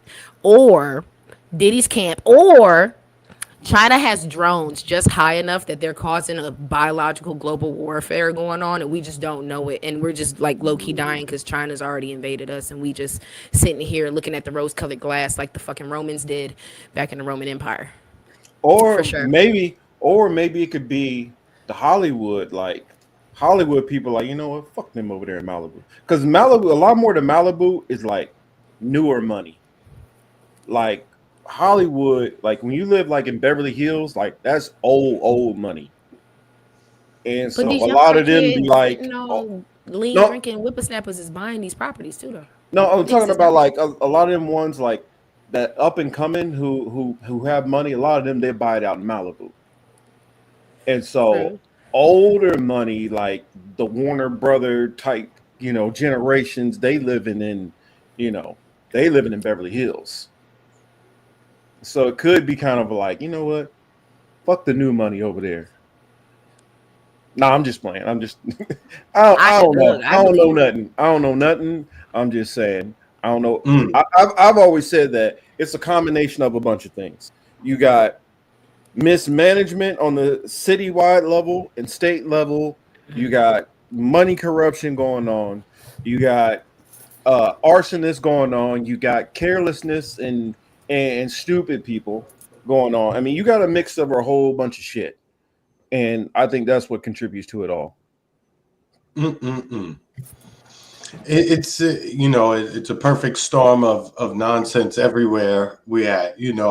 We're 12 days into the new year, and already we've had so many things happen. And the new president hasn't even been sworn in yet. This season of America is crazy. Like, whoever the writers are, I want my fucking job because all of my predictions have come to fucking pass, y'all. I said the natural disasters. We welling with these people, these politics. I'm on a fucking roll, bro. So like, I really just need my job. Just throw that back up there. The biggest. Yes, honey. Thank you. Because the dude that I'm talking about on my show was a boy. He loved him some Drake. He was butterscotch colored just like him. He looked like he could have been one of Drake's brothers, but he was cut like an A for dope, honey. Cut like an A for dope. Tatted up, neck tattoos, beat a murder charge, drove an Audi. Those are the type of dudes that all the girls like too. Yes, chivalrous is a bitch. Open doors, take me to fucking museums and hot springs and massages and shit. Next thing I know, one day I'm giving him a massage. I looked at his little booty hole. That thing looked like a blown out lifesaver. I said, "Oh my lord, have mercy." The most masculine ones is the one, honey. They like to do. They like me to do the bending. What you talking about? Sorry if that was visual for everybody. That might get us kicked off YouTube. Sorry. But you know what though? It's probably true. I know that's 100% true, Chris. I was there. Or should I say allegedly? Do I need to say allegedly? Because I was there. I was present. Yo. Hey, Hey, so the word. at least I can say I would never know. No, they don't want you to until they crash out. Now Drake want everybody to know. Okay, Mhm. and that's why Drake doing it. He want to now because he got exposed. Well, also too, the dudes who you see with too many women, also I think that they got an issue as well because going back to the Stephon Diggs thing, he was seen with Cardi B, and then he was seen with Young Miami, and it was just very weird back to back like that. And if you look at Stephon Diggs, you just look at him. Stephon Diggs looks like he played for the other team, bro. Like, Hello. there's no doubt about that. And it makes sense. So they try to, that beard shit is real. They do try to, make themselves seem as if they're with all these women and, they live in that type of lifestyle. But that's just so the general public don't question you or ask you anything. That's all it was. That's like that one show. What was it? Super 8 or something like that. I was on Netflix and like one of the dude, he was like this Hollywood guy. He was trying to keep everything, in the wraps, and he had this one female who would come up to the room with him, and they seemed like they're in this relationship just for him to sneak out the back door and then go visit his dude somewhere. Mm-hmm. There's a lot of them, man. There's a lot of them that are like that on the low. It's even more than I thought previously. But my thing is, I'm always like, as people like to say, live your truth. Go ahead. That's more for the rest of us. So Yeah, and if you really that's think more you that for the rest. dude, you feel me? Be honest. If you really that dude, cause I ain't gonna hold you. It's not. I don't care for it. I'll tell you right now. I can't. Every time I think of like, could I deal with a dude that was bisexual? I can't. As crazy as it may sound, I cannot because in my mind, it instantly. I don't care if. I can't. Cause one, your nigga ain't gonna be sucking you up better than me. First off, you got me chopped. Ain't no man about to upstage me, man. Get that out of here. Crazy work. It's crazy work. Like we're not doing that. And then you not fitting to do all the other activities either. So fuck you talking about. I can never picture my dude on his knees. Huh? Oh my god. Exactly. That's terrible. No, that's like what? That's like the most emasculine thing ever. Like nigga, you better be tying your shoe. You feel me? With your back against the wall or some shit. I don't know. Figure it out. But like, I could never do that. So when it comes to these conversations and being like, no. And these dudes is out here really living them lives. Got a whole chick at the crib. Shorty be bad. Have y'all looked at Savannah? Have y'all looked at Savannah James? Yeah, I've seen a lot of. I've seen a lot of these women. And look, even what's our girl's name? Not Gina. Dwayne Martin. Gina. Oh, yeah, Gina. Yeah. Tisha Campbell. Tisha Campbell, look, she was with, Dwayne Martin. Yeah. You feel me? Before Jada got crazy, Jada was a bad bitch. I mean, she's still a bad bitch to me, but before she got crazy and lost some points, her and Will, like, look at all of them though. But like, look at all of them. They all be bad as a bitch, and that's what it looks like. Because if you notice on both ends, they all get with semi-androgynous women. Women that can wear the basket, the baggy shit, still look good. And I say androgynous and not studdish. Well, I know there's women that got a little bit of masculine to them. They always get a girl like that because we are the opening. We're the opening act for them, but we don't never we don't finish. Never. They always pick us up first because they be trying to test the waters with us. Because of Will, I'm not surprised with Will because I remember I saw this one movie and I was like, yo, wait a minute, what just happened here? That must have been 6 degrees of separation. Yeah. And I was like, that's one of his first movies out the gate too. It was. And after that, I was like, that tarnished his entire career, but not many people know about it. I got it on DVD, y'all, just in case niggas try to ever say something wild. I'm like, hold up, I got evidence. Cause child. But then go to some Tyler Perry, and then think about how art imitates life with all of this. Look, think about that Tyler Perry movie where Janet Jackson was in there, and she'd be like, "Do you be the one getting bent, or do you be doing the bending?" Like that shit right there. That was such a monumental statement because it's like for real. No, is you doing the bending or what, sir? Because like, Mm-hmm. Huh? Not like that makes it any better, but there are women that are okay with that. So as long as they be like, look, as long as you're not out here just, you know what I'm saying, giving out top and giving up bottom, I guess we can work this out for the kids. I'm so serious, Chris, and your face screwed up, but I'm getting dead ass. I know it. That's why I'm just like You know? And it's I like rules to this shit. So the fact that him and Savannah probably have rules to this shit, and now Drake exposing the rules, now Savannah got to act like a hurt wife and all this other shit, even though well she know her man kind of like a little bit of drip. well, if you let academics tell it, he said that he and Braun were, tag teaming women. And that could just be of course, that could just be the smoke, the cover, the smoke screen, if you will. But it's just you as a academics and Drake, you can't have this narrative out there because it makes y'all look worse than anything else. So you really believe that, Chris? No, I don't. Not at all. Okay, just making sure you don't believe him, because I'm just gonna tell you right now, like, you know what I'm saying. I used to hang out in the LS parties pretty heavy, and anytime there's a 2 dude and 1 chick, 2 pairs of lips get put on somebody's. I'm just gonna throw that out there. Sorry. And that's when I was in the LS swinger group. Yeah, it'd be weird. They be some weird niggas in that bitch too. Keep that in mind. So like, they might not suck it, but it's gonna tap their lip. A little bit. Just gonna throw that out we there. gonna pause that. No. So yeah, all right. It crossed Drake's lips a little bit. I'm just gonna let you know that. It at least crossed his lips. That's I'm telling you, some gay shit happened in Canada, and he's just trying to inch it open. Out. Marcus, time out, halftime.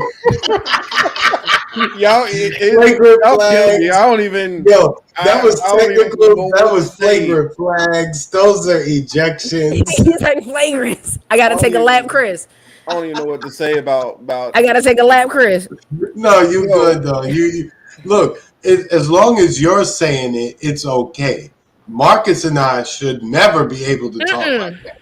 Like I don't know. I was hearing stuff about Busta Rhymes too, and I was like, "Say it ain't so, Bus."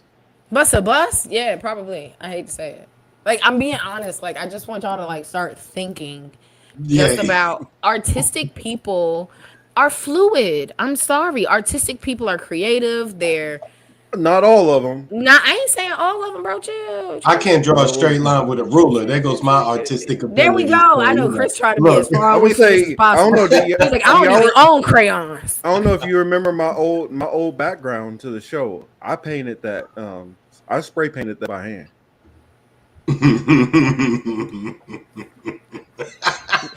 Okay, Marcus. Not all artists. That's why I'm like, wait a minute. Hold on now. Artists. Shots getting fired my way. Hey. I'm sorry. A majority of artists, and I'm just gonna throw out like a majority of the greats. And I'd be like, yo, if y'all want to do Voodoo, you got a question Voodoo. Over there. I got a question. Y'all can do what y'all do. Out of the loop, Mr. Street. LS is a lifestyle party. That's where swingers go. That's where unicorns go. That's where. What's a unicorn? A unicorn is a single female that goes to either find couples or just goes for the like festivities. Like I go as a unicorn. I go singly. Because the unicorns are like the ones.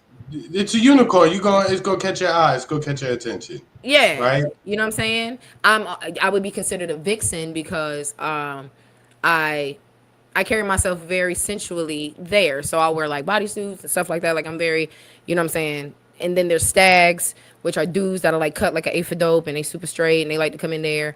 And there's just a whole bunch of stuff. But yeah, those are lifestyle parties where people, married couples, singles, all types of stuff like to go to like hotels and they'll like buy out a hotel.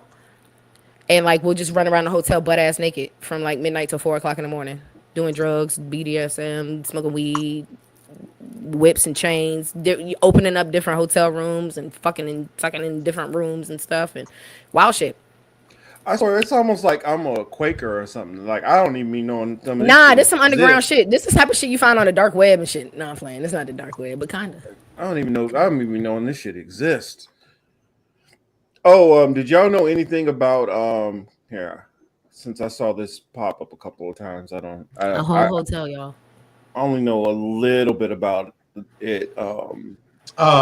That's good. That's good for her husband, because she really sits on that show, The View, and she really carries herself as if she is holier than thou, and that she's done no wrong, and all her positions are correct, and she and her family and her whole team and everybody who thinks like them, they're all these upstanding, great people, etc. And Trump and them is such criminals. And then here you go. Here's your husband. Here's your husband facing a RICO charge for insurance fraud. Of course he did it. Of course they was getting off on that money. That's how look. When you get to a certain age, you realize that a lot of people who have certain amounts of success, a lot of it came from them being crooked, lying, cheating, stealing, dealing, wheeling.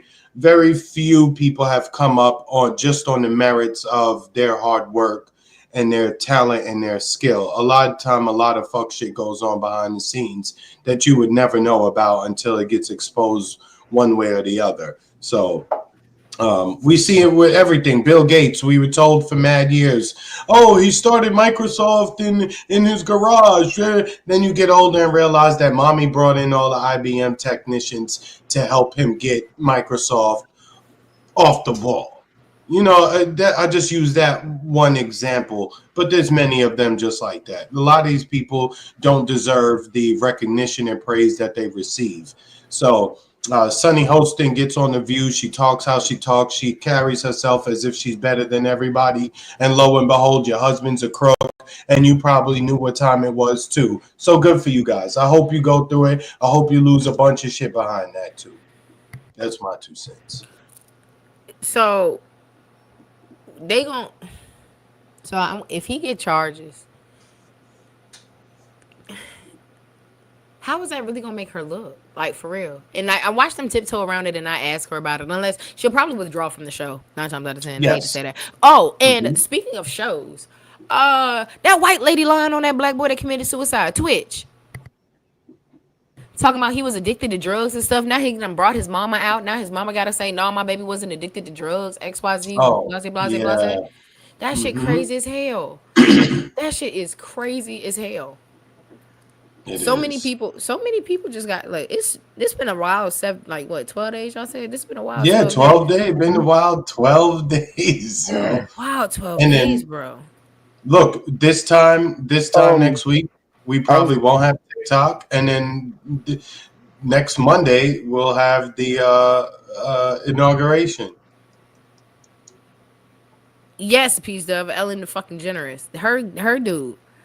Okay, so are you coming to DC? Marcus? Yeah. Okay, so I'm gonna have to come link up with y'all. Yeah. First, are you coming too? We gonna do this bitch live? Yeah. I'm excited as a bitch. The only bad news I have is I wasn't able to get the hoodies in time, but y'all do Scully's? Yes. All right, cool. I'm gonna have to. It's cold as a bitch. It's soggy. It's cold as hell. Of course you need a Scully outside. It's cold. It's been snowing. But we're gonna have political matrix on That's different. That shit's gonna be lit though. Mm-hmm. Yes, it's cold. It's wet. It's soggy. Oh, I got my coat good. I'm good. All right. Oh, I got in the south. And a reminder on the barbecue sauce over here. But one more. What was it? Real question: can voodoo dolls be used for good? I guess I'll direct that to you. Yeah, they can. Hell yeah. If you get a green voodoo doll and put money inside of it and shit, then you can get your money up and stuff. Douse that bitch in brandy or like some cognac and shit. Throw some good cinnamon on that hoe. You can get a red one if you're trying to get somebody to fall in love with you and shit. Usually you get a color that's connotating into what you want it to look like, to be honest. So if you want it to be like evil, obviously make it black or, you know what I'm saying, shit like that. Just throwing that out there. And voodoo dolls can be made out of anything. You can make it out of twigs, sticks, grass, string, whatever it is. As long as it has a personal concern, you're good. Google the rest of that. If you don't know what a personal concern is, go to Google. I'm always so amused by some of this information. I'd be like, I mean, and that's what it is. It's the truth. I be like, I get it. I'm from Kansas, but like sometimes some of these conversations make it like I'm from Kansas, you know. Well, I'm from the Geechee. I'm from Columbia, South Carolina, and I got cousins and stuff that Are used you to part grow of the up Go in Florida. Geechee? I'm Geechee as hell, baby. No. Hell yeah, that's all we do is voodoo out there, bitch. We putting on curses on people, putting chicken foots on the people's cars and shit. You know what I'm saying? Fuck Jerry. Ooh, Chris, you giggled, so you must know about that one, huh? Yeah, Exactly. Yeah. Exactly. I Chris know no ain't about all lying. of it, y'all. Chris no ain't lying. That one got him. He was like, oh damn, that bitch might know a little something. Not. Thankfully, I had no problem with none of my voodoo practicing women. It's been the rest. Oh, they the ones. Wait a minute, you said women plural, like you be just dating a whole Man, bunch he of live in voodoo Florida, women? baby. All them Haitian women down there, they been burying their drawers in his yard. He gotta go. You need to go do some digging in your front yard, Burying boy. drawers in by the steps. yard? Go look over there by them steps by that front door. I bet you gonna pull up some Hanes, some Maiden Form, couple of Vicky's Secrets. Yeah, go ahead and check that out. I've been staying in the house, so I've been avoiding all of it. I've been inside lately. I ain't been outside that much. Just a Yeah, little. Marcus. Yeah, man. Girl fall in love with you, should bury her drawers in your yard.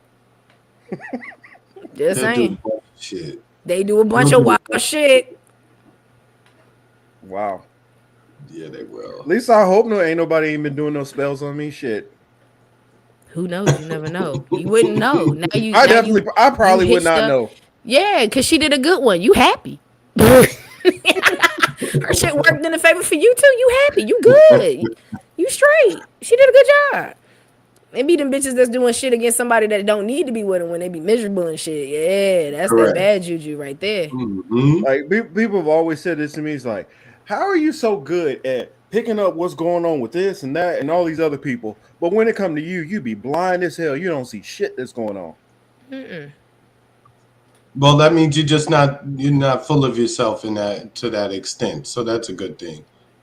Fact. That means you still have some sense. Because I'll be like, ain't nobody worried about me like that. Ain't nobody trying to do all that shit to me. Mm-hmm. You'd be surprised. Wow. Yeah, all right.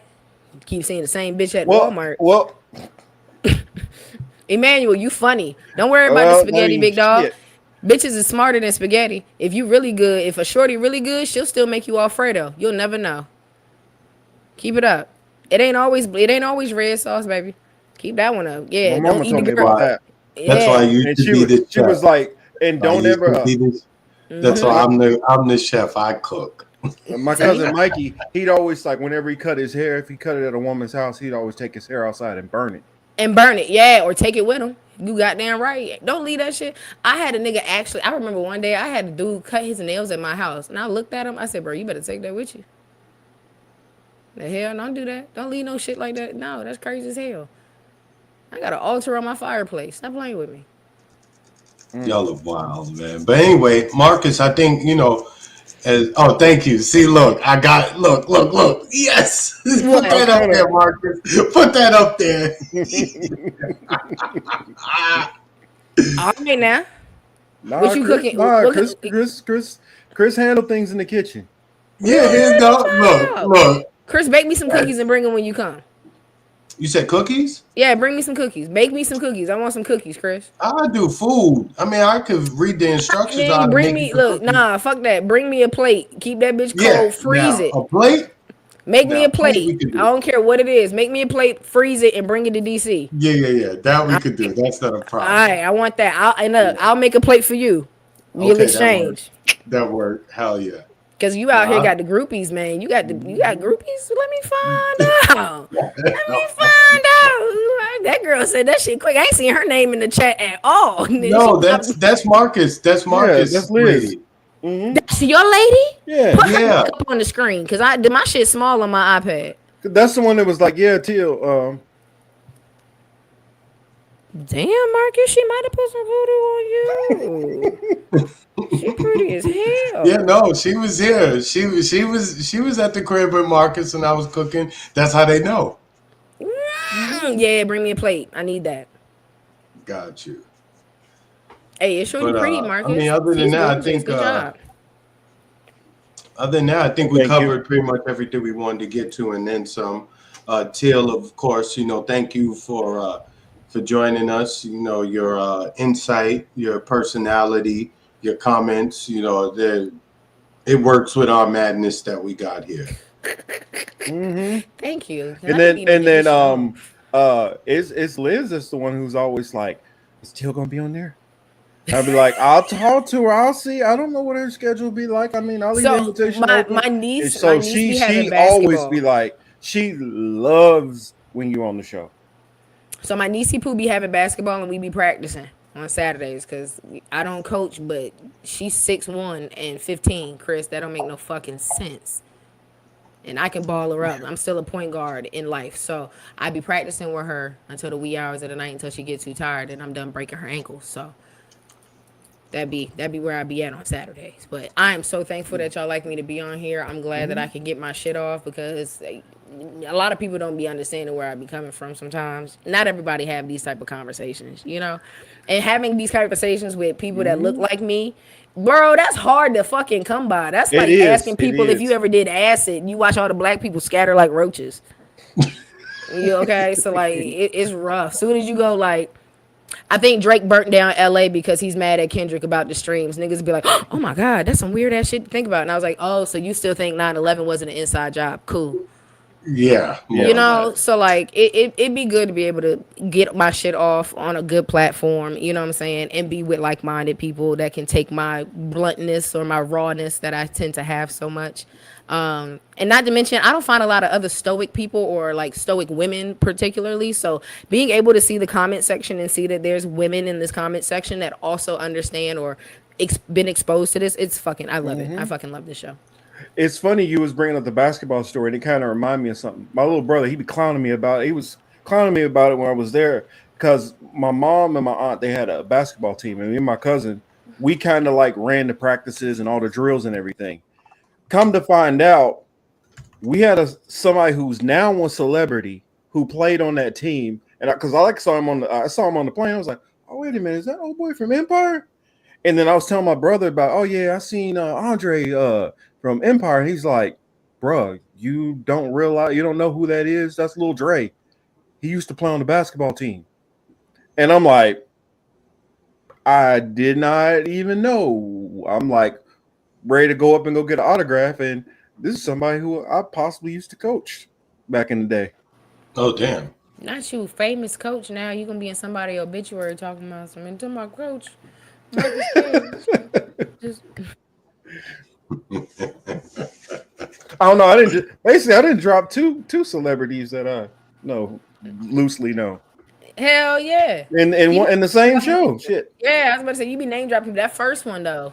Somebody sent him a good job dodging a bullet card or something. Cause God damn. With Earl, we played on the same, like he was a couple of years older. So you know them AAU teams where you got a couple of years. I played AAU with Chris Brown's. I was on Chris Brown's female AAU team, so I love to drop in that one because I was like, yeah, I played AAU back with Breezy. We used to tell that nigga stop dancing. And I played a game against Tyronn Lue also. Who? Tyler Okay, Pyru. Tyronn Lue.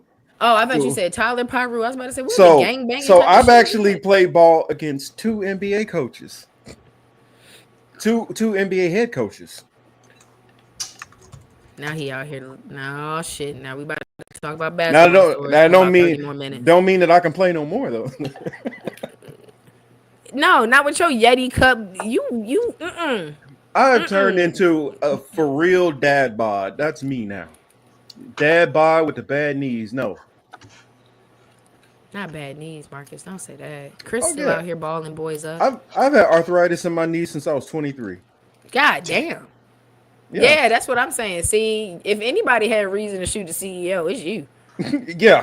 Oh, my body all kinds of messed up. Ain't nobody helping your ass at all. I'm telling you. Don't worry. Y'all hear when I'll be sitting at a chair and when I stand up, you'll hear crack. Not your knees sound like a bag of Orville Redenbacher. Oh yeah. I'm sorry, I don't know if you'll see my hands. And Chris has seen like all my fingers. I've broken all my fingers. Broken my wrist multiple times. Boxing, football, wrestling, military, martial arts, all that shit. Yeah.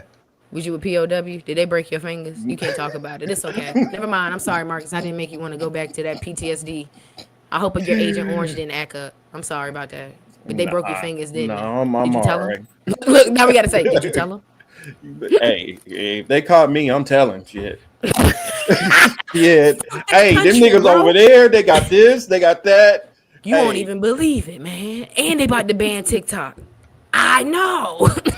Chris, he telling it all. You're they banning TikTok. I'd be like, Everything. so what can I get if y'all can give me a knee replacement? Man, I bet you if you tell the right thing, they'll get you back on the Bionic Man type shit. That's what I'm Speaking saying. of, Y'all want to start fixing shit? Hey, I got information I can tell y'all. yeah, we talking about how old I had that a NATO shit was. secret clearance. Nigga, what? Oh, never mind. Nigga, you better say allegedly after that shit. Oh no, the government already know. It's not alleged. They know. Jesus. I You had the this reason that my clearance. I damn had that Instagram clearance. page got knocked down. That's why it didn't happen until we was friends. See, I was on this bitch 2 times and they said, nah, 86 that bitch shit too. She know them? Get them out of here. Get her I out of already here. know. That's the reason why I'm very careful about how I say stuff because I already know they already got they following all my shit. They already know. They like if this motherfucker moved the wrong way, get him. Damn, man. They done trickled down on me. All I said was that I wasn't getting vaxxed, bro. That's it. Damn. Now they about to be looking at me sideways too. It's like, yeah, bitch, you can't go live, see nobody live, sit down. Mm-hmm. And think about it. You know what I did in the military, right? I don't want to know. Now, hell no. My FBI agent finna cut the live in a heartbeat. Watch this. We talking too much. My FBI agent gonna rip. Now I can't talk to y'all no goddamn more. Weapons, explosive, God, anti-terrorism and he gonna tell me training, anyway. and some more stuff. So you was out here doing the same thing that Tesla Obama was doing? You just did it in black?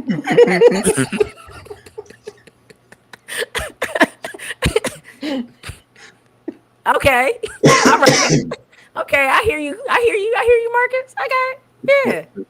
I'm saying when you hear some of these guys and they be talking about JSOC and all that, I'm like, I don't know what you're talking about.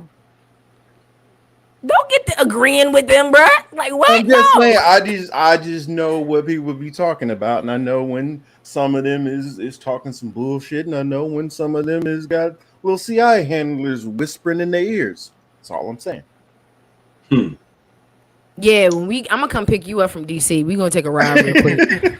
I just need you to stand on the side of me having a couple of conversations with a couple of people. I'm gonna just lean back and be like, which one of these niggas got a wire? That's why when I sit there and I hear some of these shows, I be like, y'all really listen? Like 1 million people is really listening to this bullshit and believing it? Okay, cool. The biggest shows tend to say the most bullshit, so it is what it is, you know. Oh, last thing before I get out of here, make sure everybody go watch that Jerry Springer joint on Netflix. It's funny. Jerry Springer was the lead off to like social media's madness. What up, Indy? What up? So yeah. No, you said looking like Roadblock. No, I'm looking more like Carl Winslow right now.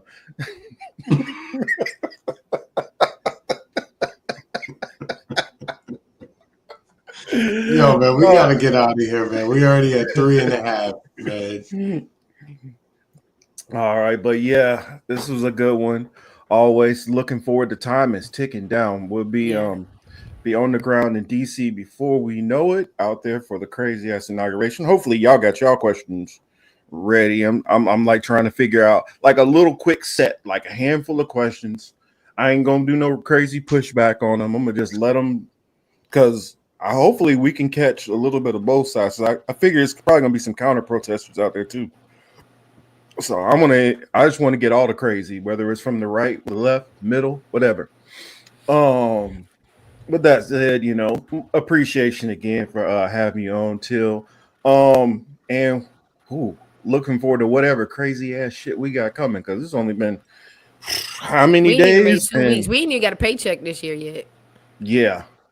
I got one. But no, I'm saying like if you started work on the first, you ain't even got your first check yet.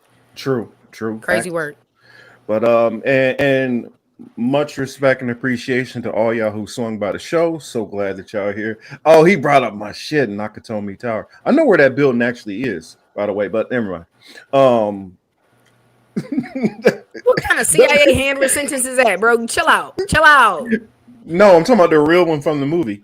That's downtown LA. Die Hard. Oh. Yeah. Ooh, I was about to say, no, Lord, no. that was a wild sentence. I was about to say, that's it. At least it wasn't me, y'all. That real building is downtown. My company, I work for a pump and boiler company. They like kind of one of the big dogs, so they do business with everybody, all the hospitals, all this, all that. So we go everywhere. But that said, again, thank y'all. Like Chris said, thank y'all for hanging with us. Thank you. Everybody on both sides, whether you're watching it now, whether you're watching it later, whether you just tuned in, you're gonna watch it later, or break it apart and watch it throughout the week, especially if you listen all the way from the front to the end. Much love to all y'all. Y'all be safe out there because shit is getting crazy. This has been the Political Matrix. Be safe, less stressed, and we out. The greatest trick the devil ever pulled was convincing the world he didn't exist. And like that, he's gone.